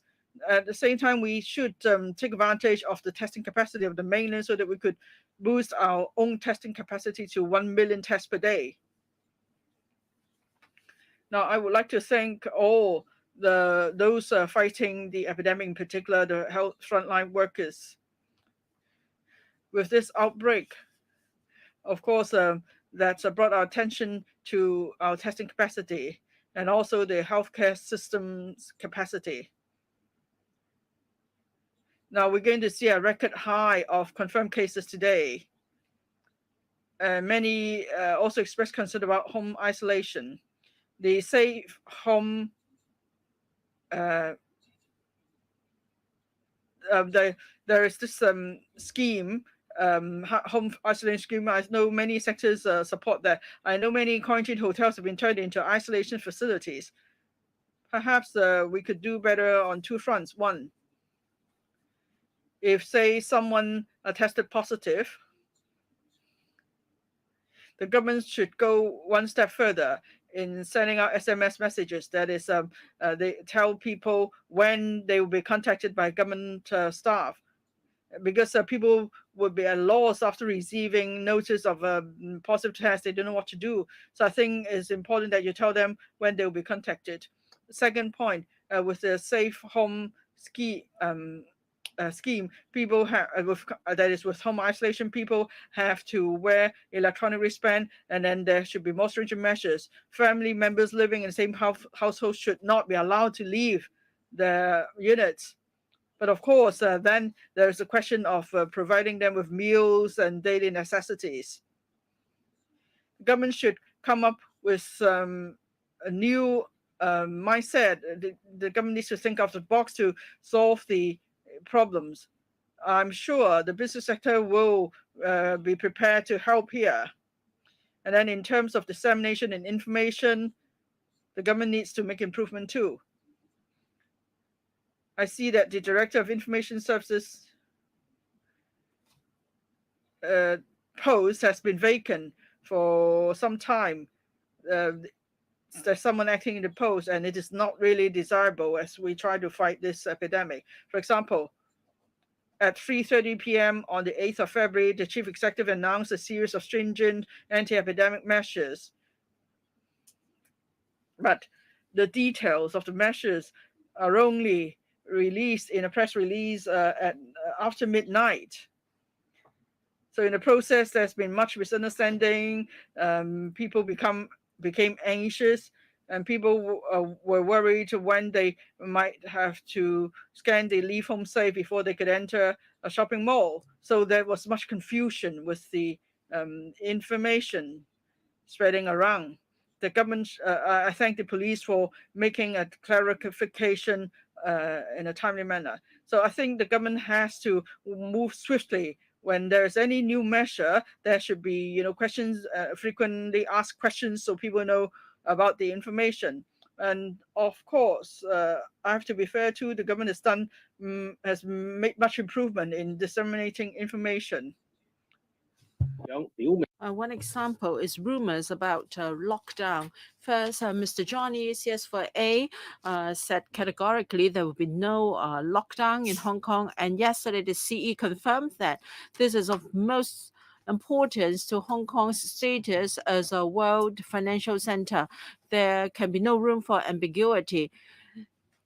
Now, with the state of the epidemic, all sectors have been hard hit, and SMEs are at the forefront.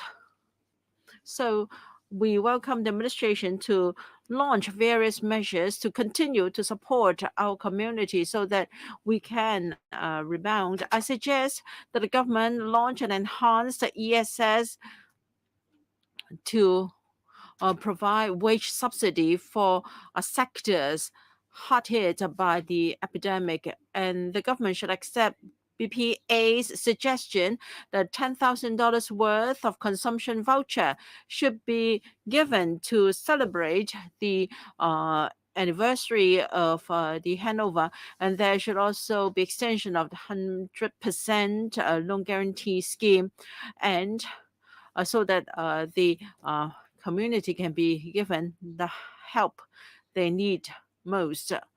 And the administration should consider how the community as a whole can create wealth together. I think this is a problem for all of us. Early resumption of normal cross-boundary travel is not just a wish, common wish of a people. It's also a way for us to revive the economy. Madam Deputy, I also hope that the administration can set up a GBA corridor for mutual recognition of the Yuegang Code and also the Hong Kong Health Code, so that business travelers can travel to and from the mainland quarantine free, and we hope that there can be more cross-boundary crossing points and also operating around the clock. In particular, the administration has proposed that the Northern Metropolis and the Santian Technoport be developed. If we can have sufficient manpower and supporting conditions, then we can help Hong Kong to revive after the epidemic and integrate into the country's overall development. To fight this epidemic, the government should listen to the suggestions from the community and from the legislators and different sectors of the community, so that you can really address the greatest concerns of the people, and then you can really establish good ties with the between the executive and the legislature. The title of the policy address is building a bright future together. We are at a very important point of the fight against the epidemic. Complaints are not going to help. I hope we can all unite and adopt dynamic zero infection as a policy and boost our vaccination rate as much as possible. Thank you. Mr. Chen Kim-po.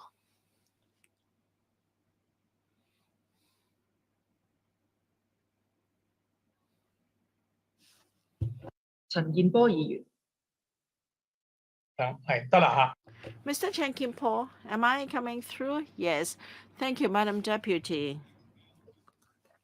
The fifth wave of the outbreak is very serious and people are panicking. According to Hong Kong News projection, the peak will only be reached in March. By then, daily number of confirmed cases will reach 10,000. This is scary. However, we don't have to worry too much because the central government has promised to help Hong Kong, and the government has also set up 5 task forces. What we need most now is testing and treatment facilities and also logistics arrangement in fresh supplies to Hong Kong. With the help of the central authorities, I'm sure we can stay focused to fight the epidemic. Now, this virus is very cunning. It keeps mutating, and we are most grateful to the healthcare workers, the frontline disciplined officers for serving the public in great dedication in spite of the risks they face. However, the number of confirmed cases rose sharply, and inevitably there are grievances in the community. For instance, some young patients could not be admitted soon enough, and there is also chaos in dissemination of information leading to complaints from the community. This reflects a lack of coordination on the part of the administration. And of course, the frontline workers have been working very hard, but they are nearly exhausted. Frontline work involves the Department of Health, the Home Affairs Department, the police, the FEHD, as well as outsourced contractors. Who is the commander, or are they doing it on their own? It's okay for individual departments to carry out their own duties, but when it comes to coordination, that is the sticky point. Given that we are at exceptional times, we should have exceptional measures. We should set up a command center so that officers with the executive caliber should be there to command the front line. I think this is most important. The government should set up more Hoi An laboratory and build makeshift hospitals. The Hoi An laboratory has now resumed operation, and the central authorities will send manpower to help us. So this is not a problem. But for operating a makeshift hospital, we need a large amount of healthcare workers. There are suggestions that we should have mainland healthcare workers to help us, but then the two systems are different and there may be hiccups. I'm of the view that the mainland healthcare system is in no way inferior to ours. This can be shown in their achievement in fighting the epidemic in the mainland.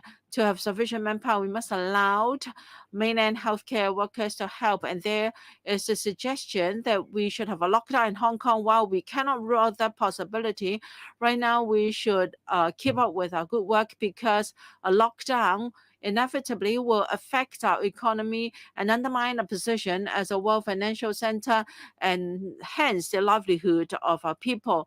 When there is an outbreak, I think we can have district-based lockdown, and that can facilitate support workers as well. Everyone should do his part. We should ask ourselves what we can do.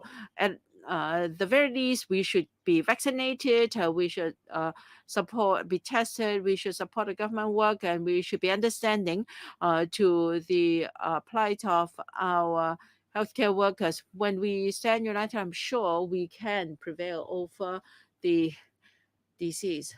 Thank you. Mr. Ronick Chen. Thank you, Madam Deputy.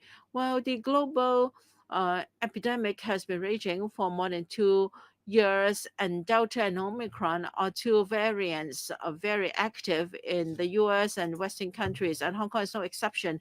In fact, prior to the fifth outbreak, we were in a rather stable condition. We thought that we could resume normal cross-boundary traffic, but then Delta and Omicron outbreaks have dashed our hopes.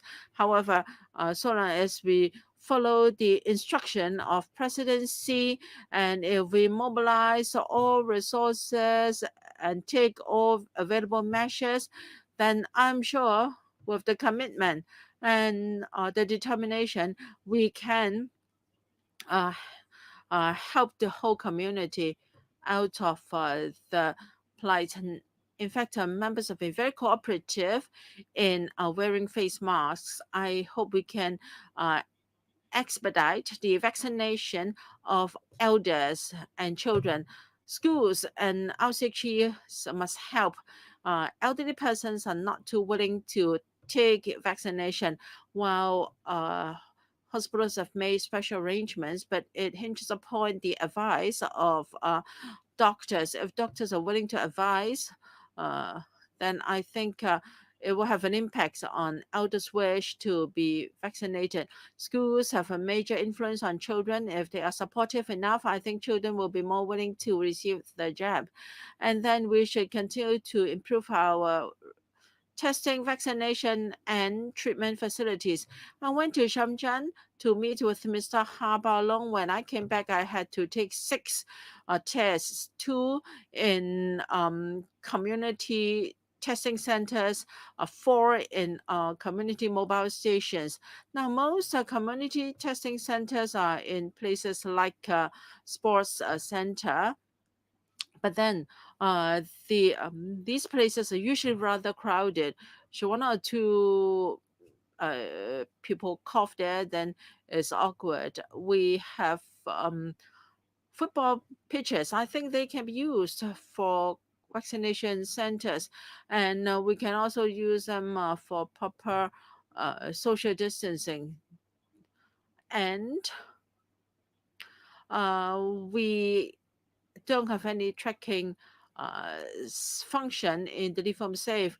For instance, if people use a SIM card with no registration, or use another person's vaccination record, that would by circumvent the government's tracking efforts. And most of the hospitals and isolation facilities are saturated.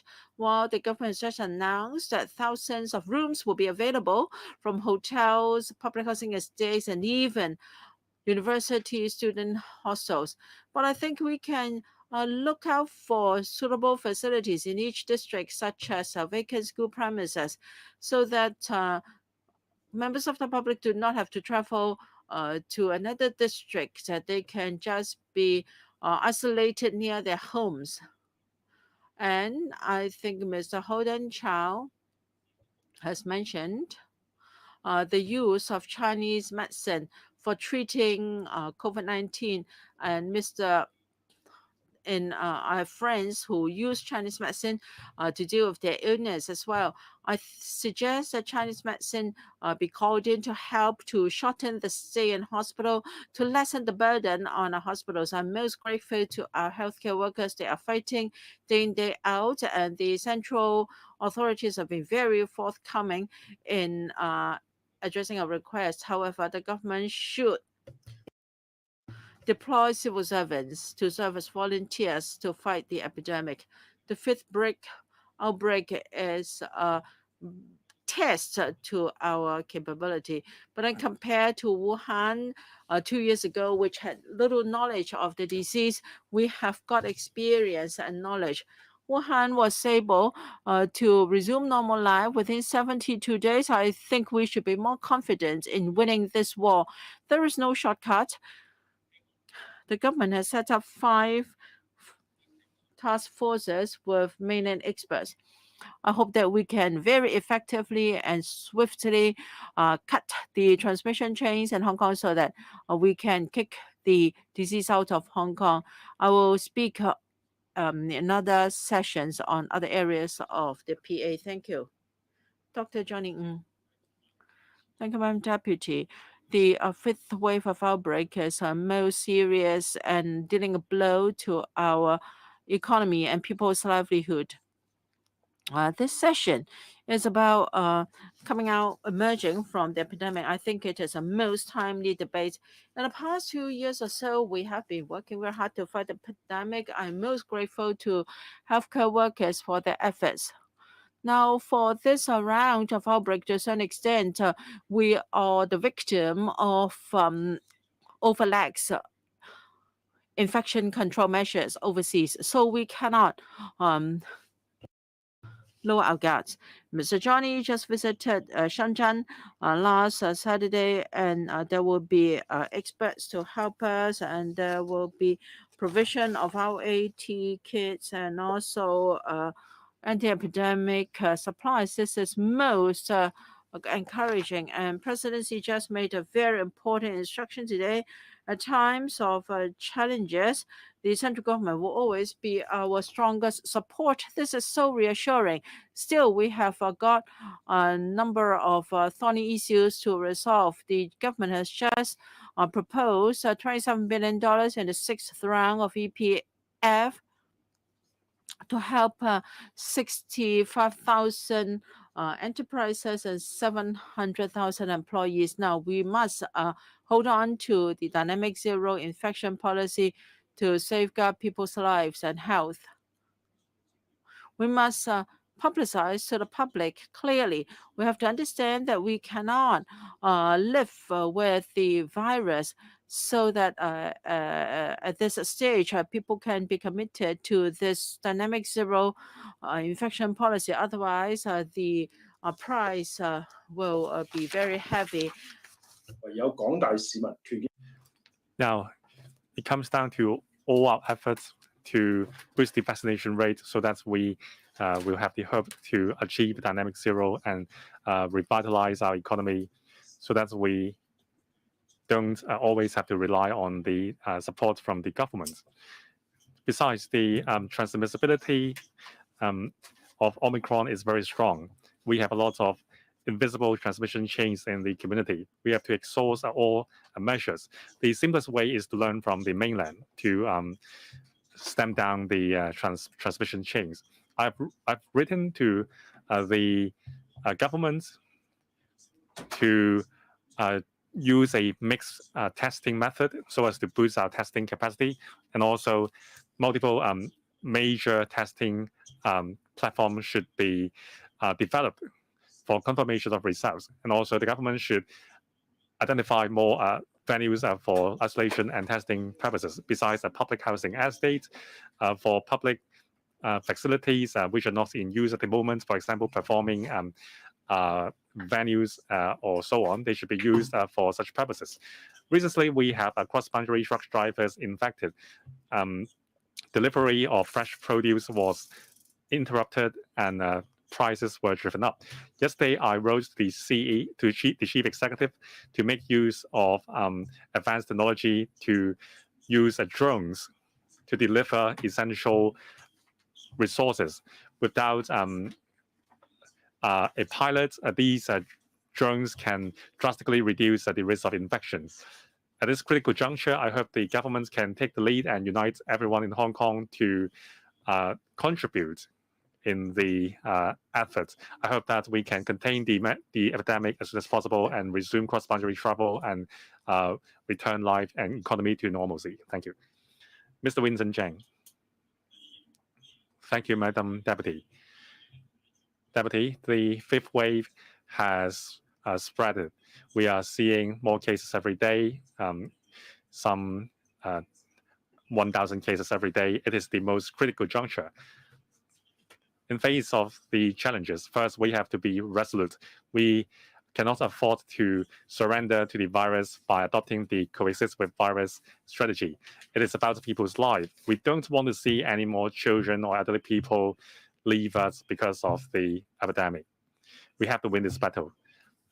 First of all, I give my thanks to frontline healthcare workers, airport staff, security guards, and cleaning workers, and so on, as well as those who are contributing to the fight. I give you my heartfelt thanks. This is a battle that we have to win. We have to be optimistic, especially when the central government has promised its full support for Hong Kong. We are seeing the light at the end of the tunnel. President Xi has made an important instruction in terms of helping Hong Kong to overcome the epidemic. The Hong Kong SAR government has to take the main responsibility and attach top priority to containing the epidemic. And also, President Xi said we have to mobilize every resources available. Now, we have to implement the instructions from the central government. The government should prioritize the fight against the epidemic. It is an overriding concern, and we have to collaborate with our counterparts in the mainland and chart out a plan to deal with the fifth wave. We cannot afford any more time. We cannot afford any more time loss. Now, our testing capacity and manpower shortage are not enough, as well as we are not adopting the innovation technology required. Now we need to increase the number of isolation facilities, and our healthcare system is at the brink of collapse. Many people have to stay at home even if they are confirmed and they are feeling helpless. We have received a lot of calls for help. One family member is infected and other family members are at risk. They are still at home after 1 week. Children infected are experiencing fever and the parents are very anxious.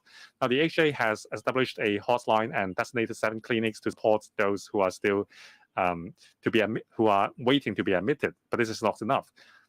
We have to increase the number of facilities for isolation, and we have to establish a mechanism to offer swift triage for patients according to their age, their fitness, as well as their symptoms and household situation, and so on. And we have to prioritize admission to hospital for elderly people and children. And maybe for those with mild symptoms, they just need a little help. And can we make use of hotline and ask what the patients need and deliver the medications and supports needed to them at home? This is how we should utilize our resources and provide the appropriate support for patients. Madam Deputy, close contacts and close contacts household members are still staying at home. For my constituency, many people are living in subdivided flats, and it is not suitable for them to stay at home. There is a hotline of the HAD running 24 hours a day to offer help, but this is not enough. We hope the civil service can mobilize all resources available to offer help. For example, collaborating with district volunteer groups and outreach teams to provide help. In terms of help, people have to wait a few days for the results, and the queue is long. Actually, we have drastically increased our testing capacity thanks to the support from the central authority. We now have more labs in Hong Kong. And also, we should have a non-lockdown universal community testing or community testing. Previously, the governments did not have the resource to perform these tests. Now, with the help from the nation, we can surely do that. Now, finally, about vaccination. There are 2 bottlenecks. First, the vaccination rate of elderly people and children is low, and secondly, we don't have enough people to help. Now, the government should coordinate its efforts and resume the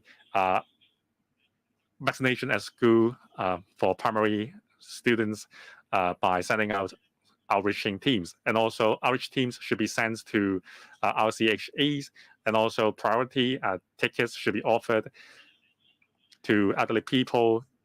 And during a restriction and testing declaration, maybe it is a good opportunity to vaccinate the residents.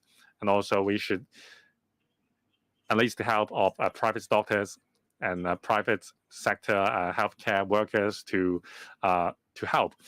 Now, I thank people in all sectors, including civil servants and those in the private sectors, as well as the DAB members. We will definitely win this fight. Thank you. Dr. Chow Man Kong. Madam Deputy, now the fifth wave is worsening. People across the sectors are concerned. It also caused the concerns of the President Xi Jinping. We are concerned about people at different positions. We made a lot of suggestions. They are practical. The purpose is to avoid overwhelming our medical system. Now we have preliminary cases staying at home. The media estimates that there are some 12,000 patients spreading territory-wide. Now we have to jumpstart our system so that tests can be performed immediately. Now President Xi has given us an instruction to mobilize all resources available. It really showcased the philosophy of the Communist Party. That is, life of the people is the most important thing, and he cares about the life of the 7 million population in Hong Kong. The chief executive, the civil service, and everyone in Hong Kong understands that we are at a critical juncture. We have to do our best to implement and follow the direction offered by President Xi. Now we have more than 5,000 preliminary cases each day. The testing capacity is only 100 to 200,000 per day. Now, if you do the math, it's not enough. For those who are isolating at home, there is simply no way to restrict the movements of the patients.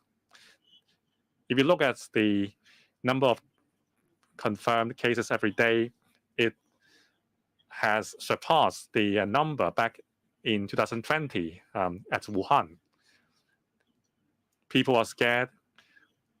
One family member is infected, and then the entire family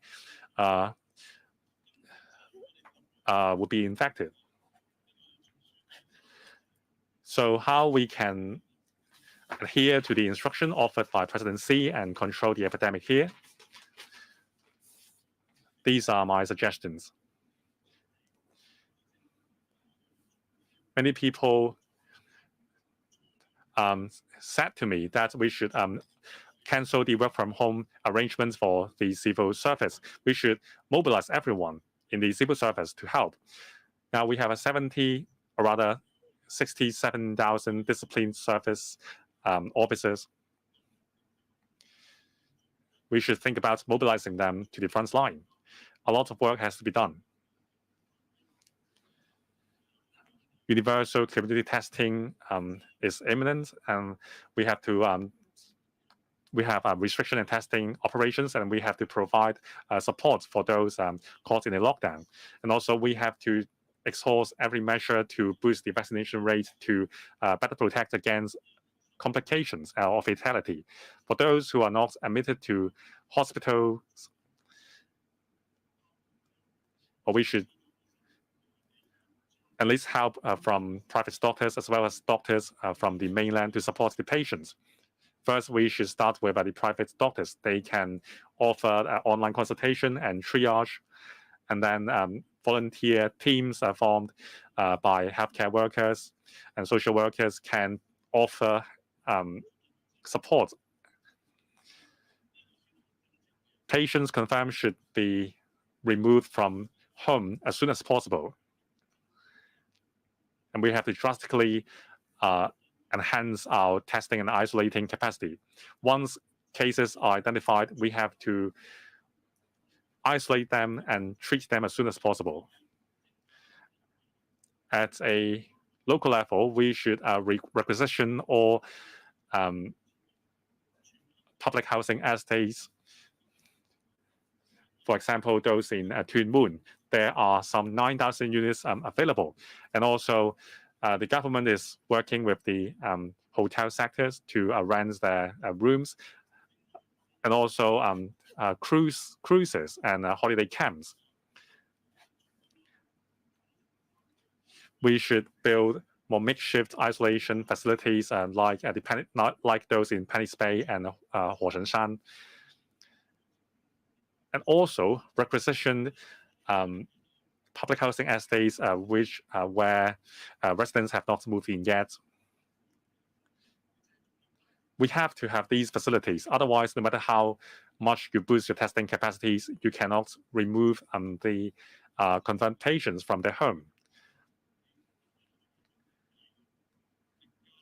So supporting facilities are important, as well as boosting testing capacities. 150 to 300,000 tests per day is not enough.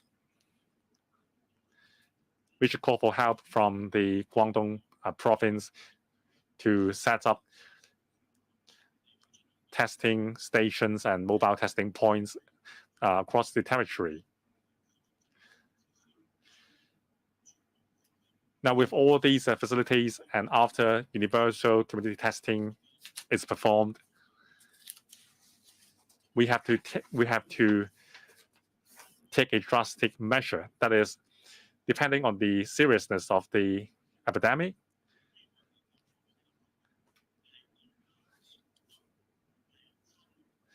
maybe we should offer 3 rounds of tests in 2 days to all 18 districts. Well, on the 21st of June in Guangzhou, in Shenzhen, they have done that.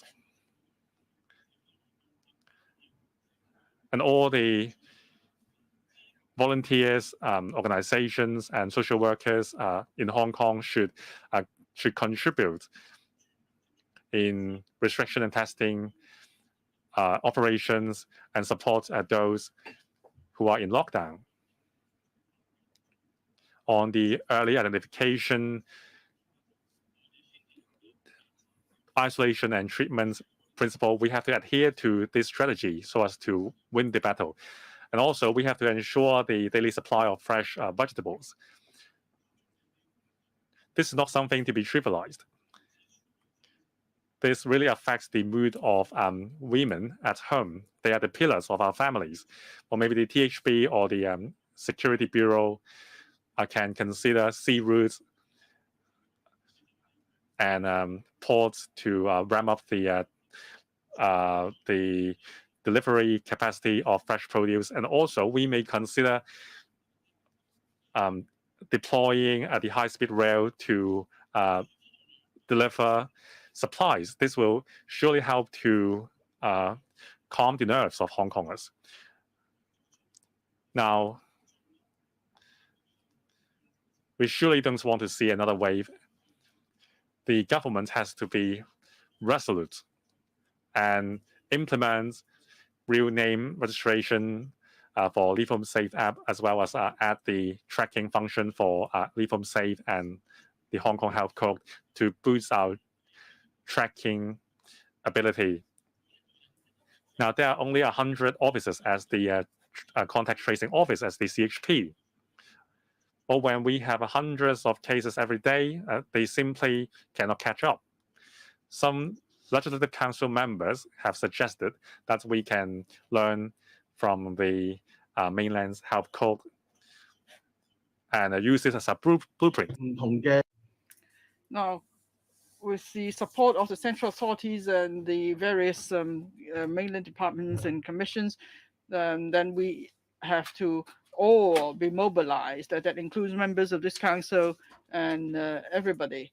And then together we will work together to make sure that we put people's lives first. And then I'm sure then we will be able to control the epidemic and avoid the tragedies we see that is, say, the recent death cases of a 3-year-old and a 100-year-old. So we don't want to see any more of that. So I speak.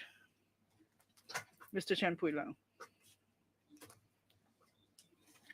Madam Deputy, on the 23rd of January 2020, we had the first imported COVID case. It's been 2 years since. Here, I would like to express my heartfelt gratitude to the frontline healthcare workers, staff collecting, testing samples, cleaning workers, and security guards.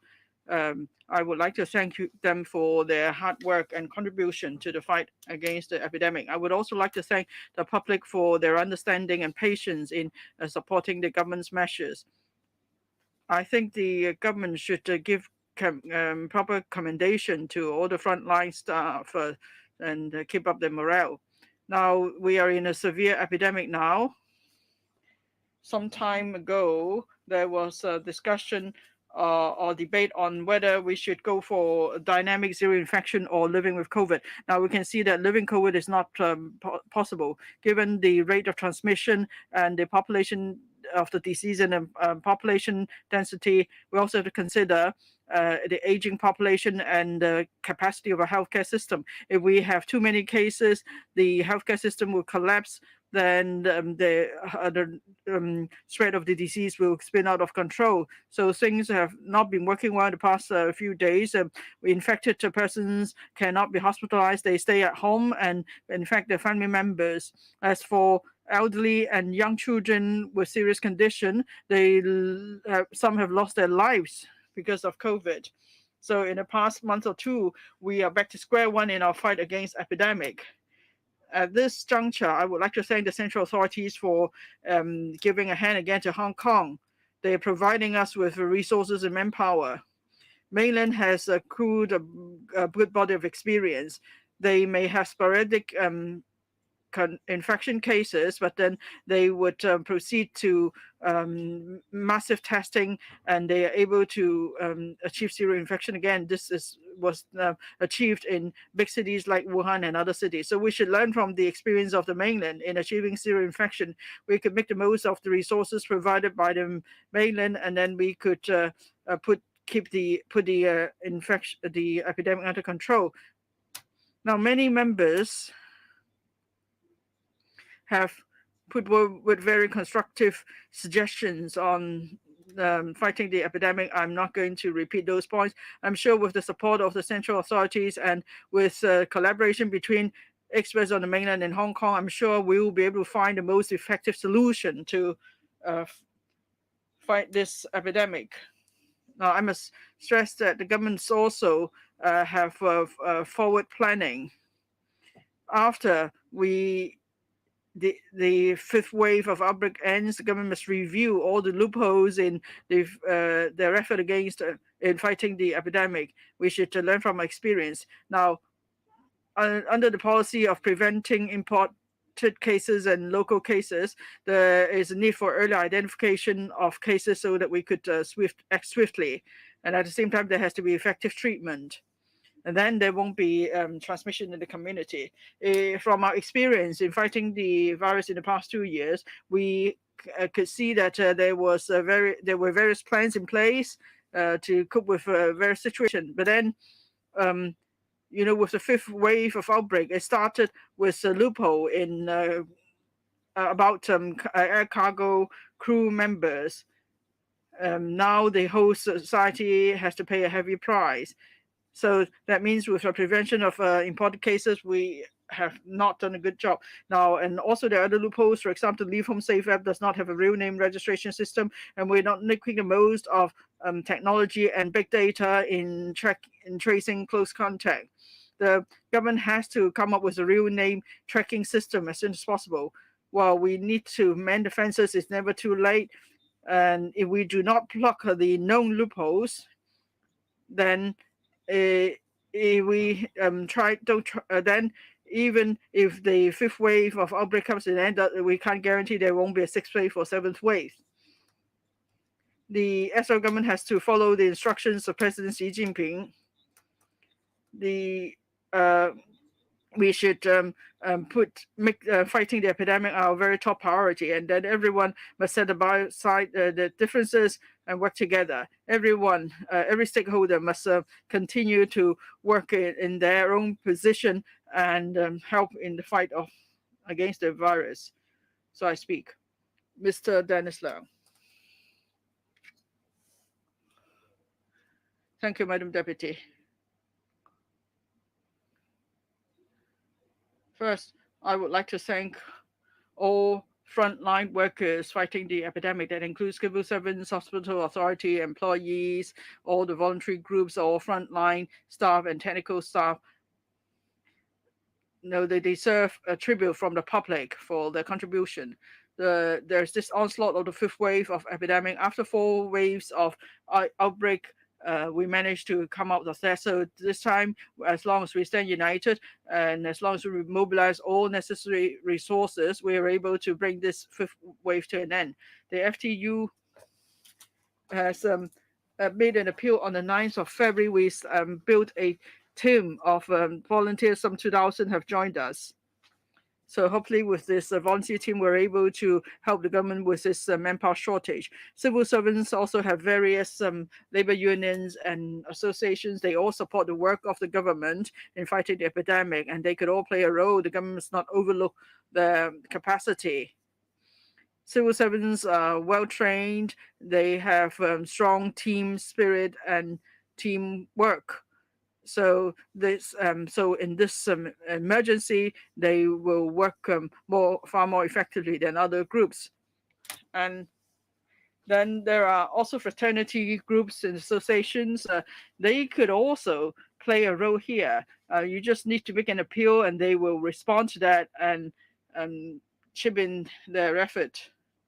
At the same time, there are many large companies that have volunteer teams, and many in the teams are professionals with various professional skills. So if they could also contribute as volunteers, it would be very useful. The FTU also has various member associations with volunteer teams. They have been helping with our work, and they're also involved in public affairs. So the FTU is also all ready to join as a volunteer team. So the government needs not worry that we don't have enough manpower.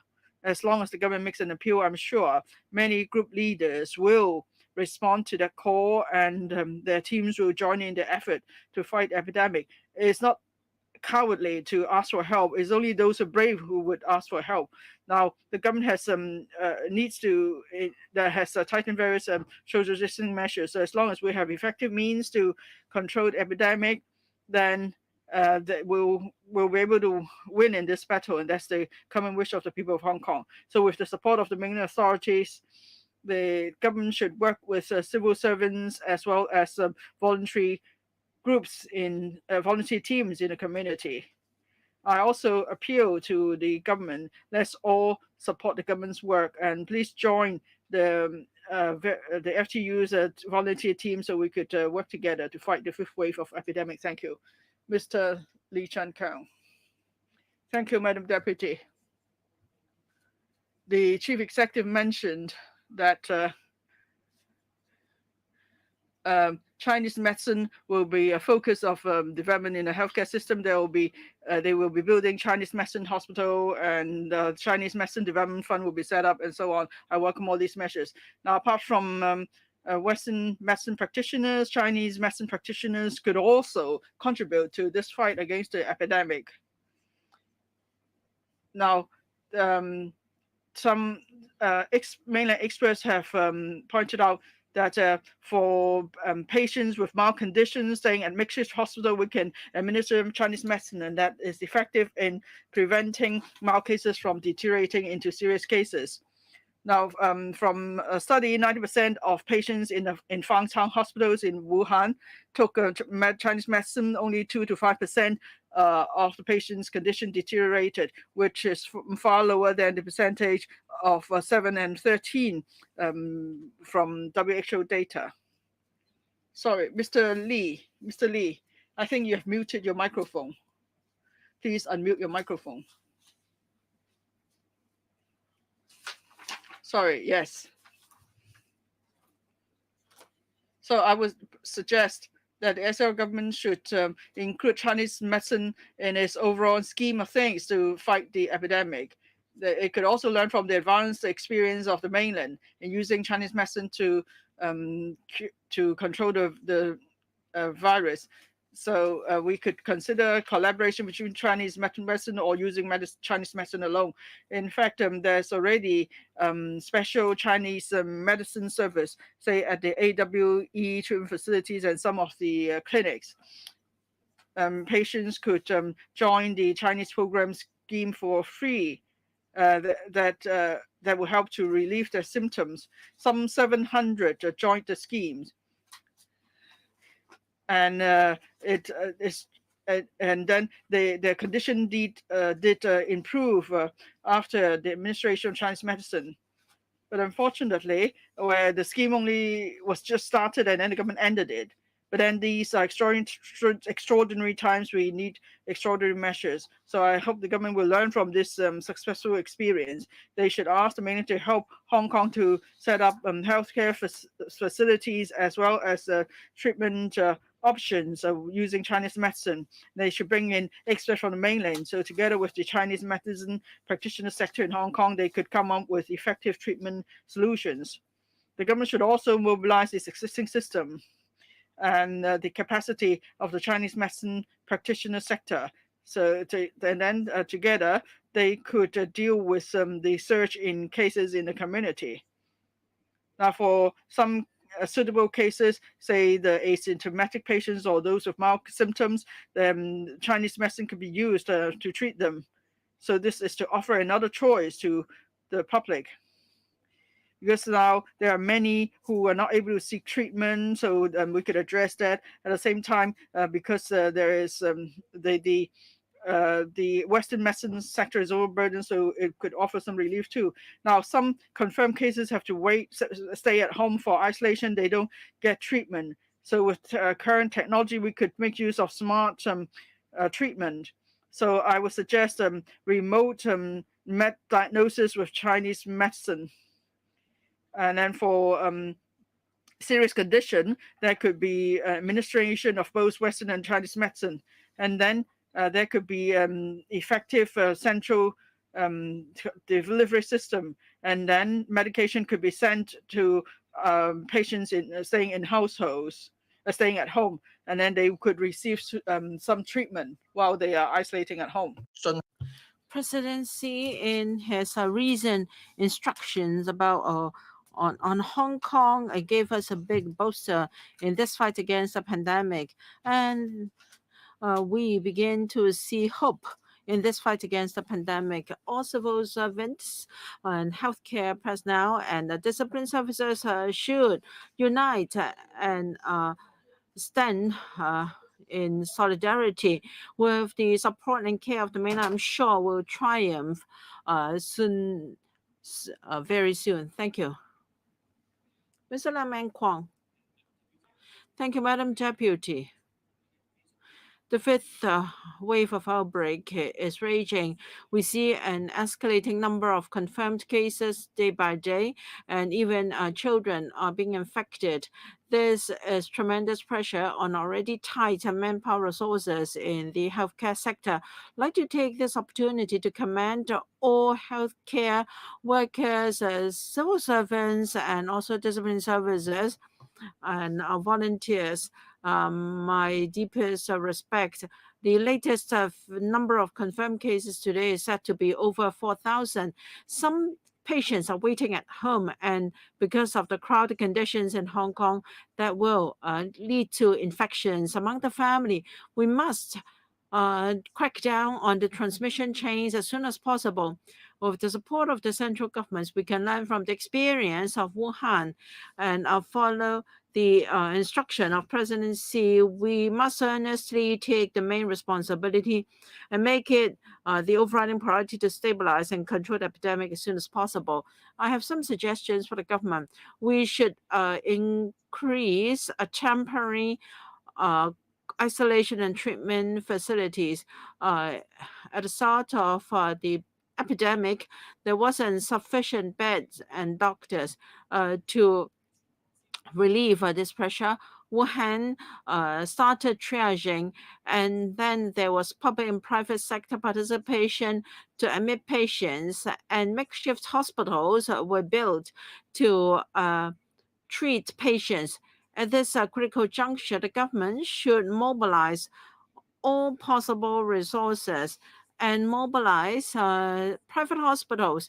There can be division of labor between the public and private sector, and private GPs can also treat patients, and less serious cases or asymptomatic cases can be dealt with by the private sector. And we can also start makeshift hospitals in sports stadium and football pitches. We have many public facilities such as indoor games halls, performance venues, and the cruise terminal and the WKCD closed. Rather than leaving them idle, the administration consider turning them into isolation centers like makeshift hospitals in the mainland to lower the risk of infection among families.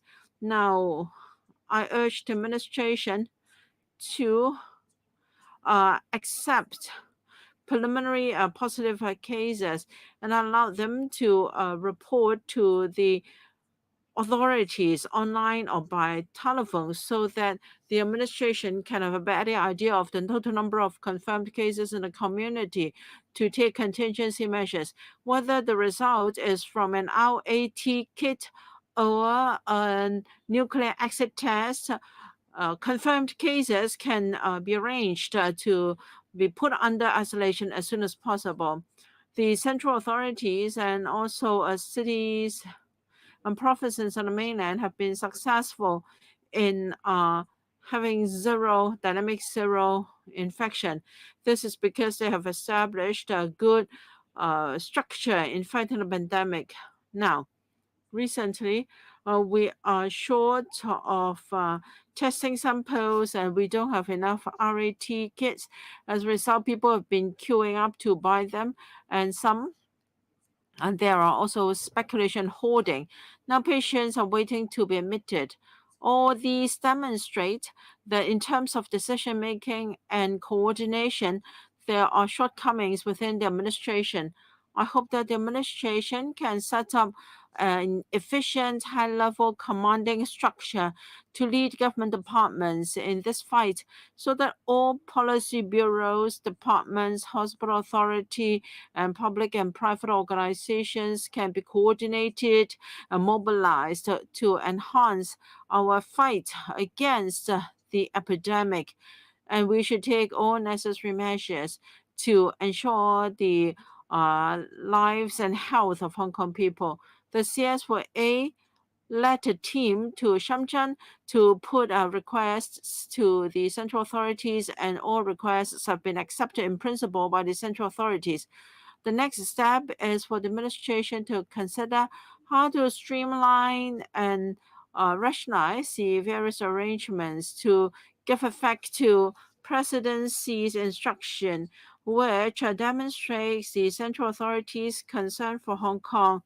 And I think it's not just the government. I'm sure all legislators, the civil service, and the private sector should unite and come up with good suggestions to assure the people of Hong Kong so that we can have social stability.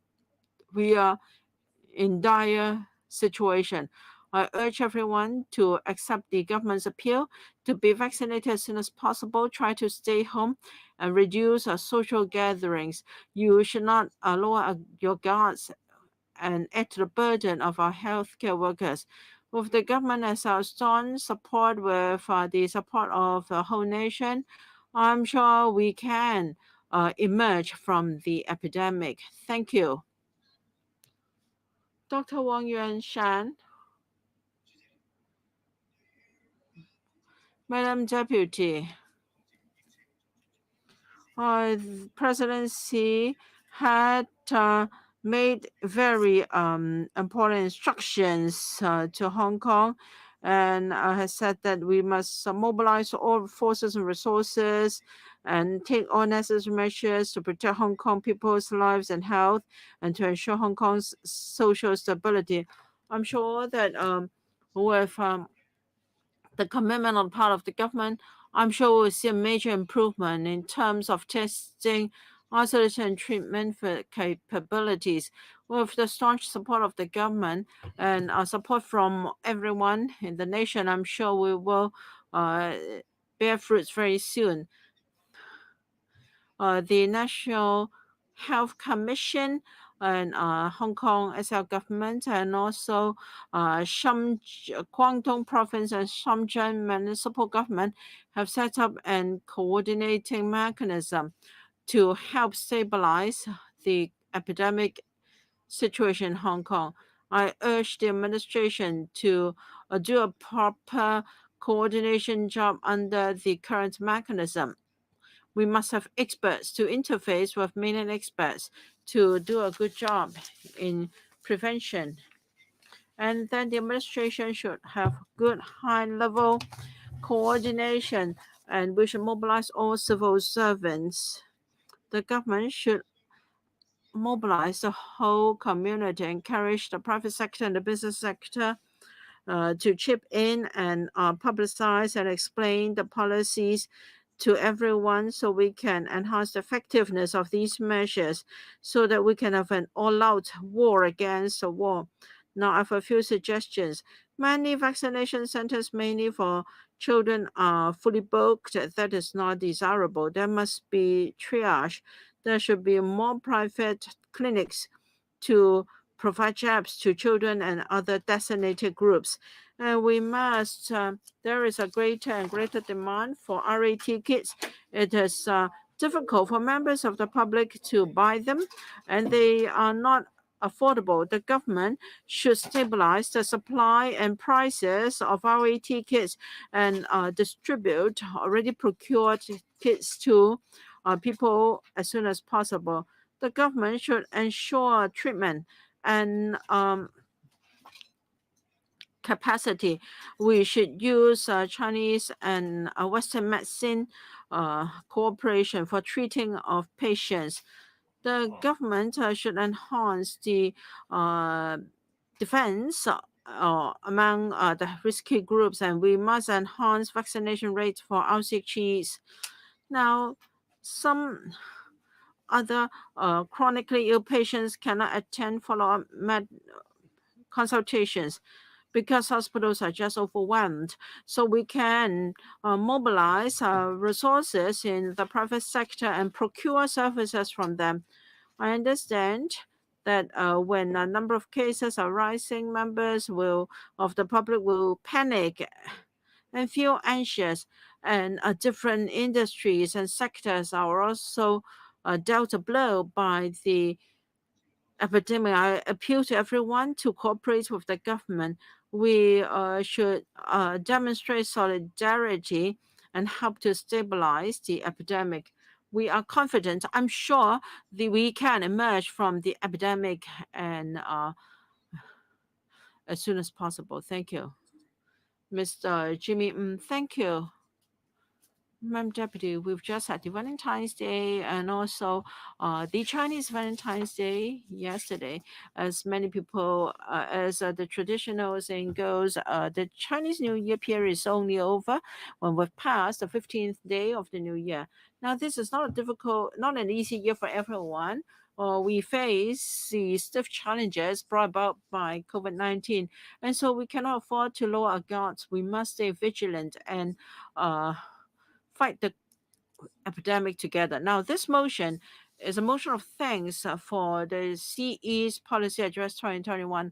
Under the leadership of the CE, the government has been dedicated and committed in fighting the epidemic, and the results are remarkable. But we have the staunch support of the country, and we were able to overcome one challenge after another. Recently, the central authorities have in principle, accepted our requests for help, including sending epidemiological experts to come out to do analysis and also investigations, to provide RAT kits, to provide beds, furniture, and isolation treatment facilities, and masks, etc. The government will ensure that there will be stable supply of fresh food, vegetables, and daily necessities to Hong Kong, because the epidemic is raging. We need the central authorities as our support. So the central authorities have agreed to set up task forces that is conducive to deployment of manpower across the boundary. We're grateful to the central government for its unrelenting support to Hong Kong in times of difficulties. I think this is a boost to our confidence. So when we are anxious, we feel stabilized and assured now. 5 task forces will be set up, and the C has arranged for 5 policy directors to head these task forces. This is really commendable, and a great thank you to all frontline workers who have stood firm to fight the epidemic. They have never sat back in face of the challenges. So every citizen in Hong Kong should think for himself what he can do to help to ease this epidemic. Well, at first there were rumors, and people were trying to monger scare and disseminate fake news, and that has caused misunderstandings, and people become puzzled, and that has offset the government's efforts in public education publicity. For these unscrupulous elements, they're trying to cause chaos. They should be really be taken to task. We've always asked the administration to set up legislation to crack down on fake news. We're pleased to see that finally the legislative work can be completed within this year. I mean, there will be recommendations for the government to consider. While the government's anti-epidemic team should be prudent in their acts and remarks, we need the officials to walk the talk, and we also need to make authoritative statements to reduce misconception and inconsistency. Like President Xi said that he assumed the driver's seats at a very early stage. I hope that the government can work as one team and one voice and listen to the commander. We should remember our mission.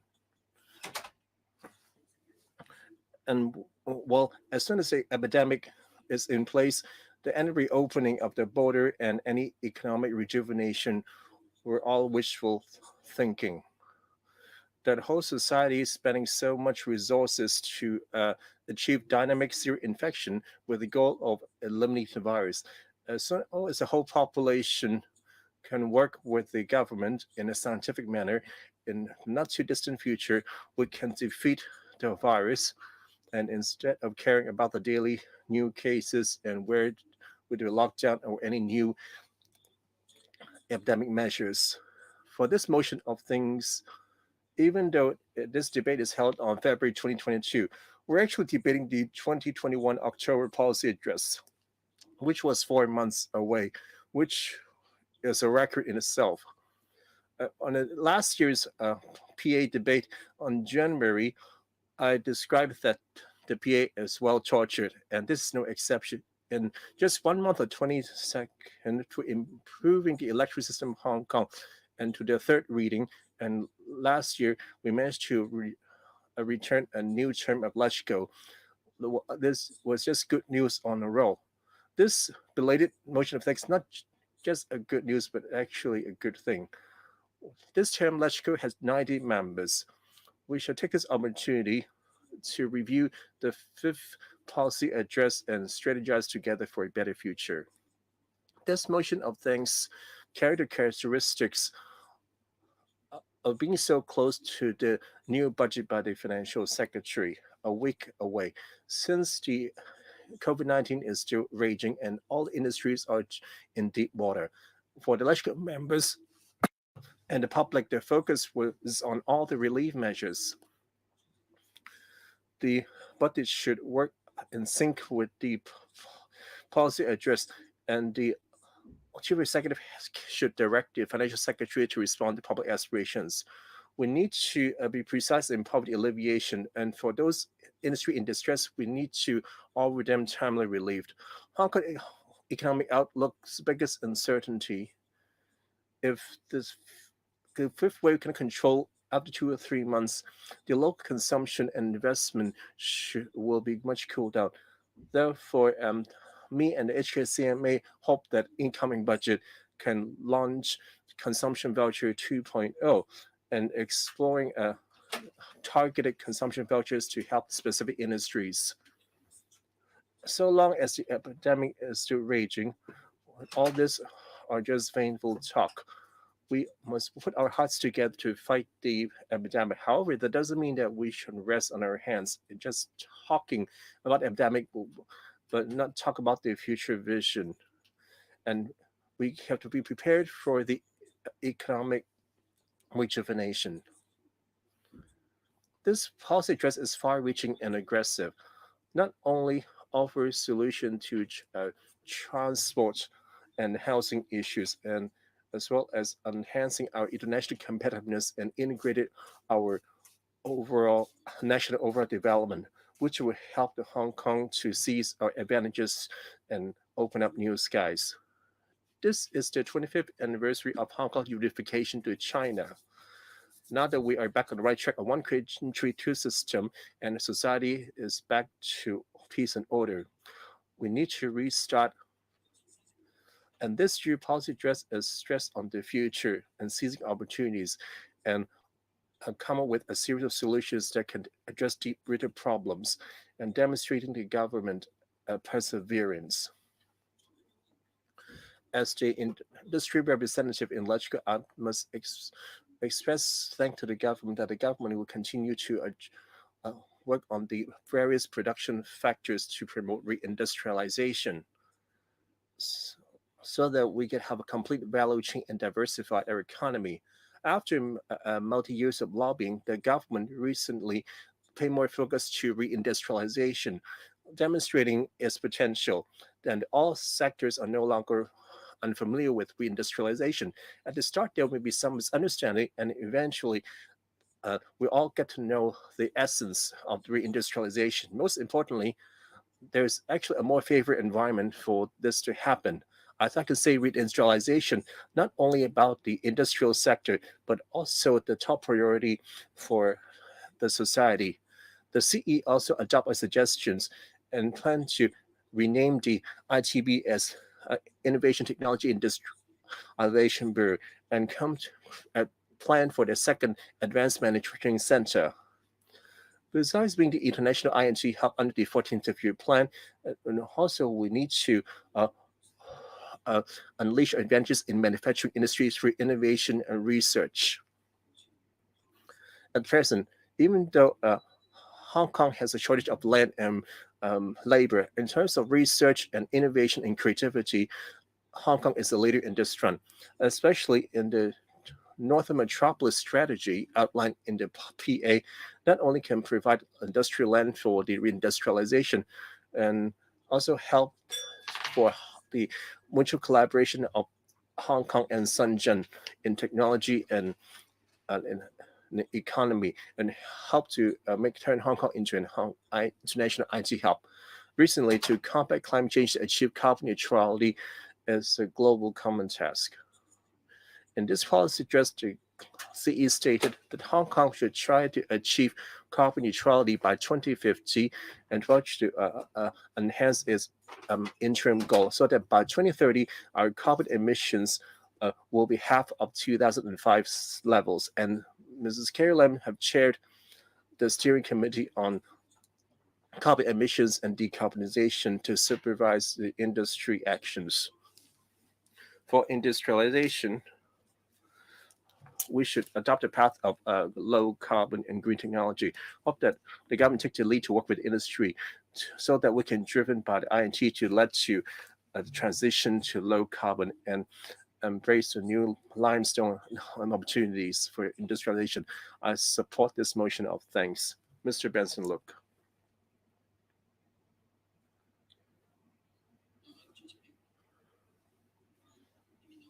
Can you see me?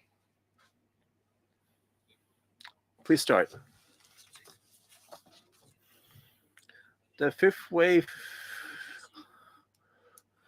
is more rigorous than the previous one. The presidency had issued important instructions in claiming that the fighting the epidemic is the overriding priority. First, I would like to thank the country for the unwavering support of Hong Kong. I'll take this opportunity to express gratitude to the frontline express workers, volunteers, and disciplinary forces and various organizations. They demonstrated the spirit of mobilizing all forces and resources that could be mobilized. And also, I want to thank those who cooperate with the anti-epidemic measures. If everyone take an extra step, we can defeat the virus. This fifth wave is quite critical. We've seen that community testing centers and the vaccination centers have plenty of people lining up outside. The healthcare system is prone to collapse, and it's reported that over 4,000 confirmed cases. The epidemic greatly disrupted our livelihood. Well, to buy some vegetables, the people have to rummaging around.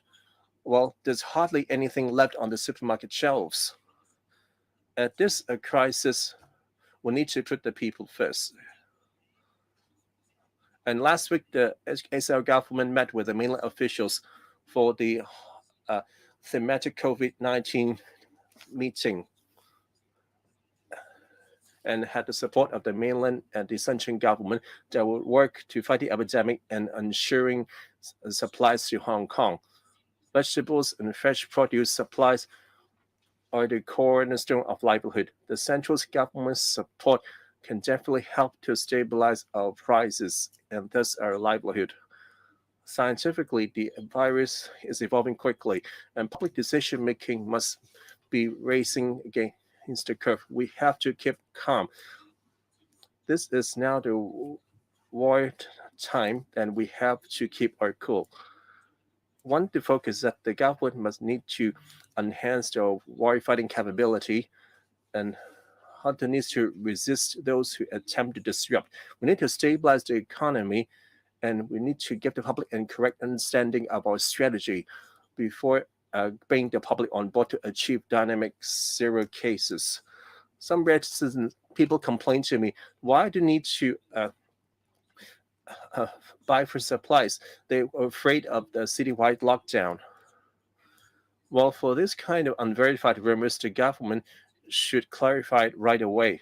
From public administration perspective, we need to produce a more coherent narrative to outline our measures to avoid misunderstanding, and also help that the government and to let the public to remind the meaning of dynamic zero infections. According to National Health Infection Task Force member, that it actually means that any reporting of local cases, we should carefully stamp out the cases. This is not lying flat, but actually contain and cut off the transmission.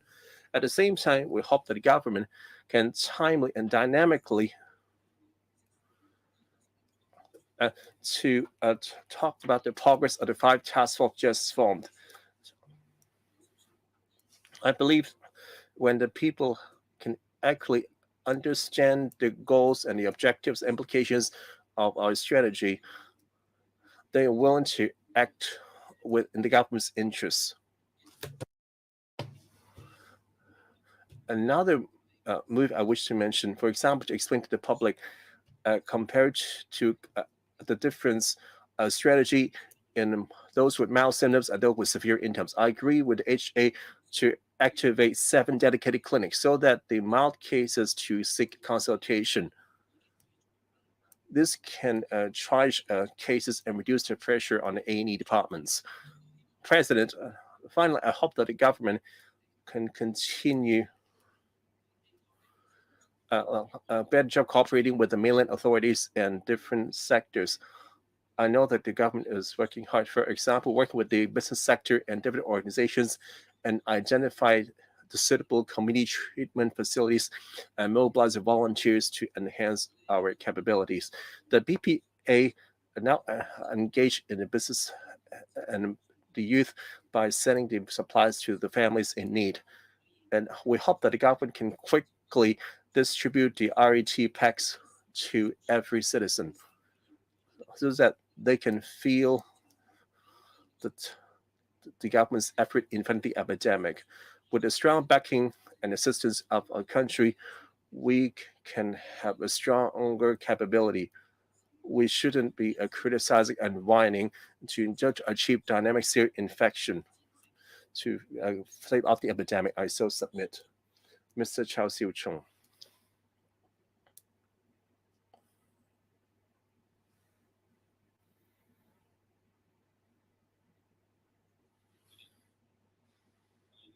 President, this swift wave has led to a dozen or so deaths involving children and the elderly. During this period, I received the complaints from different sectors of the community. Some were affected by the epidemic and their livelihood were destroyed, and some were living in the lockdown buildings and worried they would be infected sooner or later. And some have family members infected and worried that they would spill it on the whole family. For the past 3 months, the Omicron spun out of control around the world. Since last November till present, there are over 1.3 million confirmed and 500,000 deaths due to Omicron. This Omicron should not be underestimated. Well, at this critical moment, I steadfastly support the government dynamic zero cases strategy to protect the public safety. I'm grateful for the central government support for Hong Kong in combating the epidemic. President Xi outlined the 3 alls and 2 unsures for expert instruction to support Hong Kong construction of the isolation facilities, enhance our testing capabilities, to ensure our medical supplies and fresh produce. Hong Kong is given all-round support from the central government. Timely support demonstrated Hong Kong's close link to the mainland and demonstrated under one country, 2 system, the central government's care concern of the government.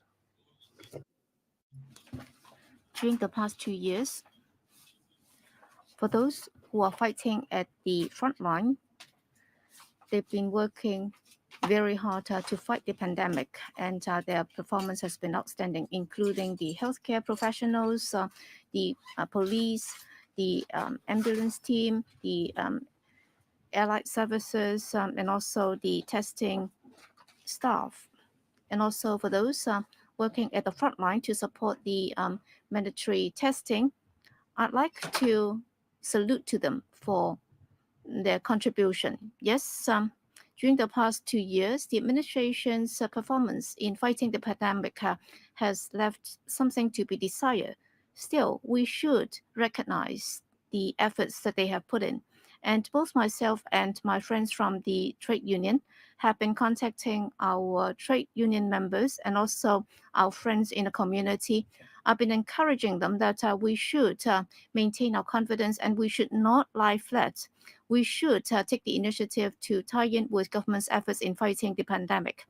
On the other hand, I'd also like to call upon the government to listen to the community's voices in order to improve on the initiatives to fight the pandemic in order to cause less inconvenience to the public. We should also be listening to the community's voices. The administration must understand that despite the fact that we might have to spend more money on this, it's going to relieve the public so that the hardship can be eased. So we have to work together so that the government and the community will have to work together in order to overcome the pandemic, and then we'll be able to ride out of this. These are my remarks. Next, Mr. Kenneth Lau. Mr. President, I speak in support of the policy address. Well, with the double protection of one country, two systems, and also the improved election system, Hong Kong has managed to get back on the right track, and we are now able to focus on what needs to be done. And in the policy address, there have been a lot of breakthroughs in terms of promoting the development of Hong Kong, including the expansion of the North Metropolis District, and we can also create more jobs, and there will be more land supply in order to promote the development of Hong Kong. We would also be working in line with the 14th Five-Year Plan, and there are also territory-wide initiatives. So there are a lot of development opportunities, and that would also instill more dynamism into the community, and therefore the Heung Yee Kuk would like to express our support for this, and would like to acknowledge the success of it. This is a difficult time, and therefore Heung Yee Kuk is all out in support of the government in fighting the pandemic, because this is the fifth wave, and this is the most severe situation that we are facing. We are talking about Omicron, which is highly infectious, and the number of confirmed cases has been growing exponentially. And both the mobile testing stations and also the testing centers are filled to the brink, and many people have to queue up in the cold weather for testing. I think this is far from desirable. And indeed, we can see that all the facilities are already saturated, and many are stuck in the community. And for the tracking work done by the administration, we are still lagging behind. And the administration has already mobilized the entire civil service in order to fight the pandemic. Yet in terms of tracking, tracing, there is still a shortage of resources, and therefore in different areas. So we have bottlenecks. This is indisputable. And therefore we have to seek the support of the state authorities. This is a critical time, and this is the crux of the whole thing. And therefore this situation has also been very close to the minds of presidency, and he has given instructions, and he has also asked the deputy president, Mr. Han Zheng, to show his concern for Hong Kong people, and he has asked the Hong Kong SAR government to make sure that they would adopt an all-out approach in fighting the pandemic, so that would be trying our best to mobilize all forces to fight the pandemic. And all necessary measures will also be taken to protect Hong Kong people's lives and health, as well as ensuring Hong Kong's social stability. So Heung Yee Kuk is really grateful to President Xi and also the Central People's Government for their support for Hong Kong. On top of that, Hong Kong people will also have to put our minds together so that we'll be able to overcome the fifth wave of the pandemic together. And a couple of days ago, the SAR government has already raised or made this request to the central authorities, and they are very supportive. And both the central authorities and the Guangdong provincial government have agreed to set up 5 task forces, including the experts and also the investigation teams, and also the health facilities protection task force, and so on, in order to ensure that Hong Kong will be able to detect early and treat early all those confirmed cases, so that would be able to achieve the objective of dynamically achieving this zero infection policy. And the administration and also the central authorities have also given us this boost of confidence, so that we will be able to do this with the support of the central authorities. We can mobilize the resources from the central authorities, and that would also help ease the bottleneck that we are experiencing right now, including the testing facilities. Those will be greatly boosted, and then we'll be able to increase the number of tests, and also the staff to take the specimens and so on. And also we have also been using the automatic distribution machines, and that would also help ease the crowds and reduce the number of people that have to queue up. And more vaccination centers will also be set up. For example, some of the LCSD facilities will also be reopened. For example, cinemas and also performance venues can also be converted into vaccination centers. In order to enhance or increase the vaccination rate, the administration should also tell the public, in particular for RCHE's elders, rapid test kits should also be distributed so that we can have a multi-pronged approach in tackling the problem, and then we'll be able to find out the source of infection, and then we'll be able to cut off the infection chain. We would also like the government to attach importance to the needs of the rural areas, so that testing or mobile testing stations and also test kits can also be distributed to the villages via the mobile testing stations. And a couple of days ago, the CE also announced that isolation facilities will be set up and improvements will be made, including Queens Hill and also Liking Estates. Newly completed housing estates would also be used for quarantine purposes, and hostels of universities and students' dormitories would also be used. And for taxis, there will be dedicated taxis to take the confirmed or the preliminary positive patients to the clinics and hospitals for treatment. So it means that the administration is not sitting back and doing nothing. In fact, instead of adopting a very passive attitude, the administration has been very proactive in protecting the life and health of Hong Kong people, and therefore we should give our full support to the SAR government. We should not just surrender to this pandemic. I'd like to fully recognize the contribution made by those at the front line, including the civil servants, the healthcare professionals, the cleaners, the janitors, and also the security staff, and so on. They are all heroes. And the current work has now reached a critical stage, and therefore the Heung Yee Kuk and all the villages will be working together with the SAR government. And we fully believe that with the strong support from the Central People's Government, the SAR government will definitely be leading us in winning this battle. We'll be able to clear all the cases. We will achieve zero infection. Now, I'd like to turn to the rural development and also Hong Kong's transport planning. Given the current economic situation, if we were to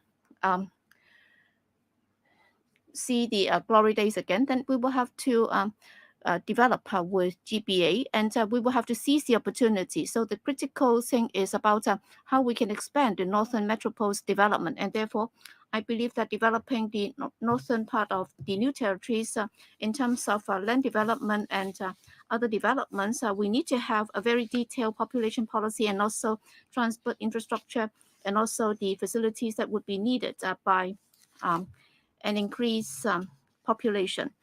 And we are going to have a northern metropole of some 30,000 hectares, and that would also be able to host some 2.5 million people. And if you look at the current metropole, in fact, we only have about less than 1 million, and that would be more than doubled. So I'm happy to see that the administration is prepared to adopt a new mindset in developing the boundary area, and there will be a merged development of the urban and the suburban area, and the NT North would also be turned into a place where people can live and have recreation. So that would also be a part of seizing the opportunities under the 14th Five-Year Plan, and the proposal has currently been initially approved, and the administration must come up with a timetable and also the financial details, so that we will also have to plan the transport work and also big hospitals, schools, and also all the facilities that would be needed by the larger communities can also be built, and also Lantau Tomorrow would also have to be carried out, because with these plans underway, that would also comprehensively improve Hong Kong's planning. And the North Metropole and also the Lantau Tomorrow plan would mean that for those who used to be remotely located, they would be undergoing very rapid changes. And well, we would also have to think about the housing needs, and also for people who have to commute on a daily basis, we will have to ensure that facilities will be improved in tandem in order to meet those needs. And there are 5 railway projects in order to cover both the in-district and also the cross-boundary lines.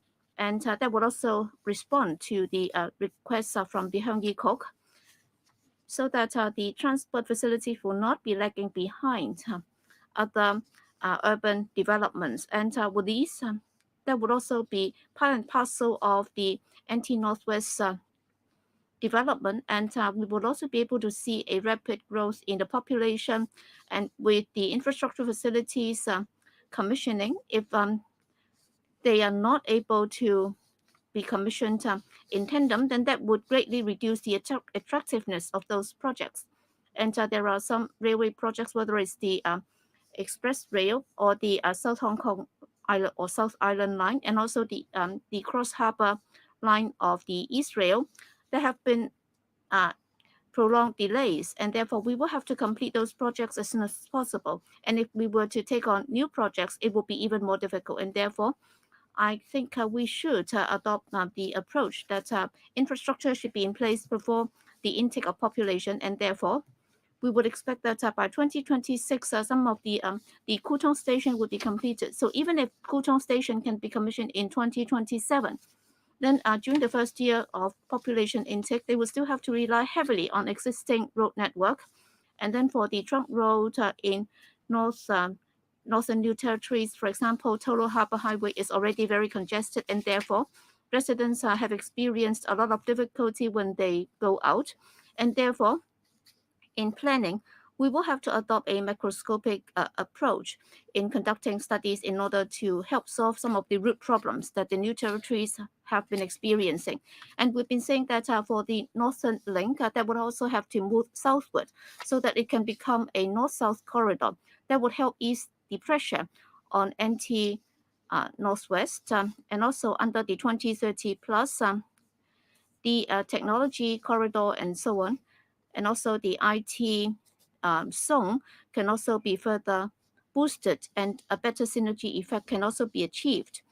We would expect that we will need to develop very substantially so that our IT sector can be boosted, and we will therefore need to increase people flow, capital flow, and also data flow in order to promote the Shenzhen-Hong Kong integration and collaboration, so that Hong Kong's economy can also undergo transformation. And I'm also concerned about Lantau's transport planning. Our international airport and the Hong Kong-Zhuhai-Macau Bridge are located in just off Lantau. It's a very important transport hub for the development of the territory and also the Greater Bay Area. Therefore, we have to do it environmentally friendly, because in Mui Wo there are residents. Therefore, it's a very unique community. So in developing the Lantau, we should not exclude them. Otherwise, the very valuable land there will be wasted. Actually, Mui Wo is between the artificial island and the North Lantau Expressway. So if we make use of land for a coastal expressway, it will improve the transport a lot. In the future, we need to have the necessary transport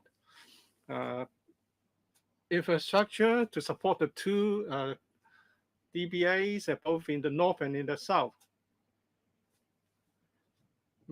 Mr. President, the epidemic is in a severe stage with the virus spreading in the community widely.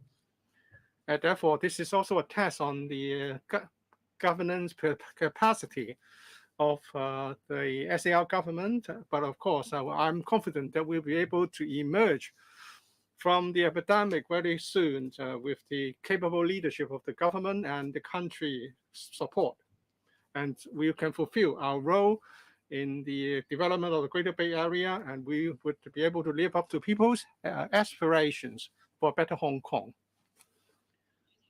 Ms. Judy Chan. Mr. President, first of all, I would like to thank the SAR government for the efforts expanded in fighting the epidemic.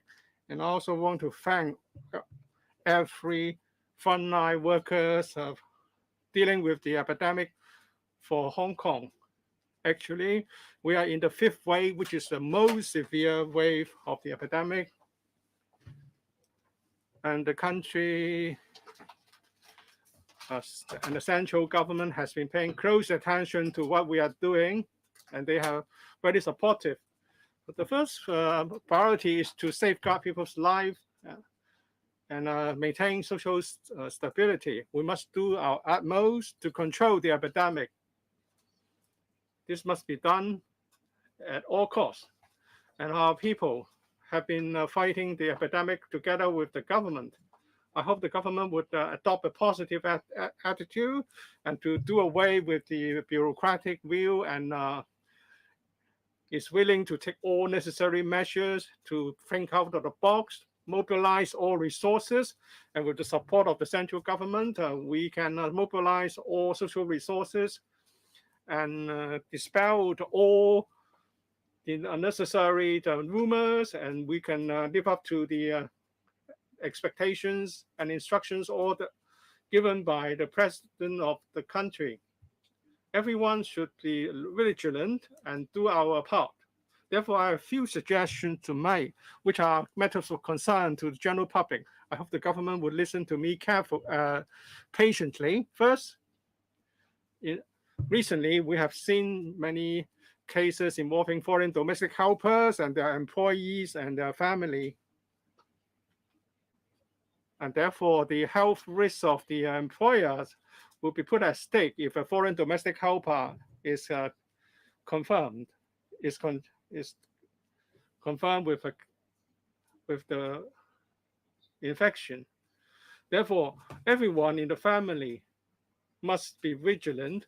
Otherwise, we can easily create a cross-family transmission chain.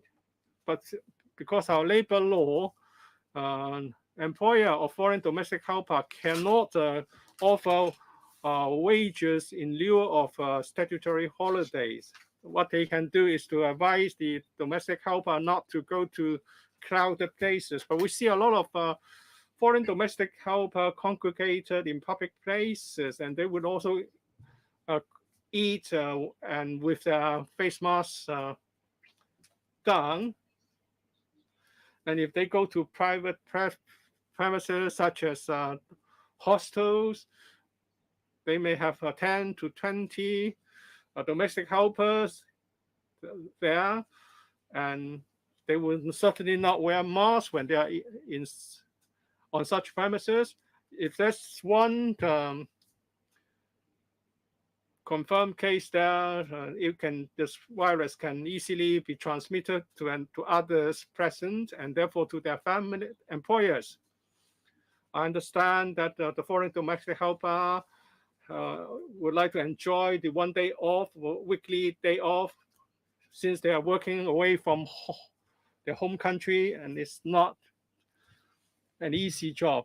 Of course, the government has ordered certain trades and industries to expand the business. But why can't we do the same and ask the foreign domestic helpers to stay at home on their rest days so as to minimize the risks of transmission? It will not be in conflict with the spirit behind the labor law. And we can also avoid a situation whereby domestic helpers might be fined for breaching the public health restrictions. And foreign domestic helpers are considered by many employers as a part of their family. Therefore, the government should be flexible instead of asking the employer to shoulder the relevant risks.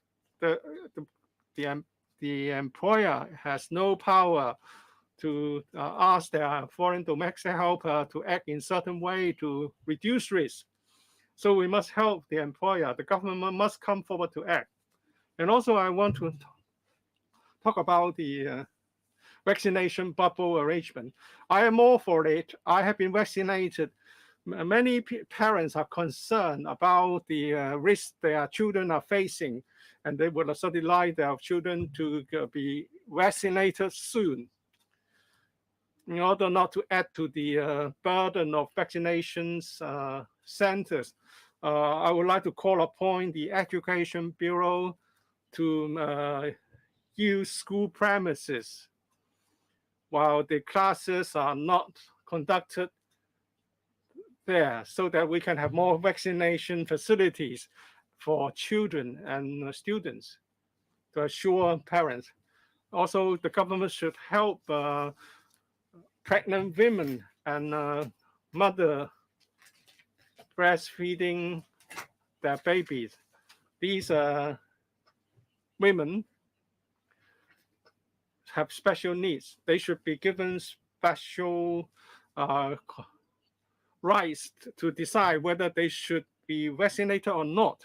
Vaccination is good in itself, but different women on new mothers may have to consider different health considerations. It's not easy to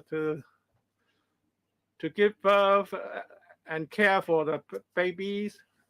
So I hope the government should offer some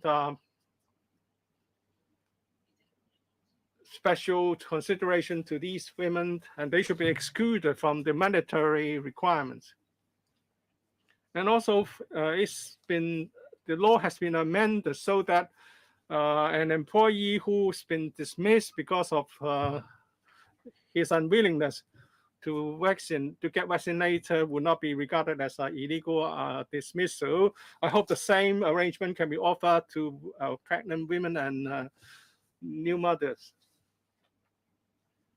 And I hope the government can also do more in offering vaccination services. Many people are concerned and worried because of this progression of the new wave. And there are some misconception and misinformation. It's been said that 55% of the confirmed cases now have received two jabs, but the government has not told people how many of these people are having mild symptoms or asymptomatic. Many people now doubt whether vaccination is useful in preventing the infection. The government should offer clearer information of this kind, so as to prevent the spread of misinformation, so that people can be assured and remain calm in fighting the epidemic. Only by doing this can we be working together in this effort. Mr. President, if we stand together and cooperate, we can certainly achieve the desired result. I hope the government can consider all my suggestions, and with the support of the central government, the SAR government, in my view, will certainly be able to do a good job, and we can rise over this difficulty together, and we would be emerging from the epidemic very soon. So I submit. Ms. Chen Hoi-yin. Thank you, President. Well, traditionally, in the motion of thanks debate, members can speak on different policy issues such as housing and nurturing young people. It's a very valuable opportunity to us to offer comments. But the epidemic is in a very severe stage. President Xi Jinping has issued instructions to us, and therefore we should expeditiously do whatever it takes to control the epidemic as a matter of priority. Therefore, I will be using my speaking time mainly on this theme of emerging from the epidemic. So I believe the president has done the correct thing in reorganizing the order of the relevant themes so that we can live up to the pace of public opinion. Well, things have taken a turn for the worse in the fifth wave of the epidemic. We have not been able to get ahead of the situation. As I said in the first Q&A, seize the question time.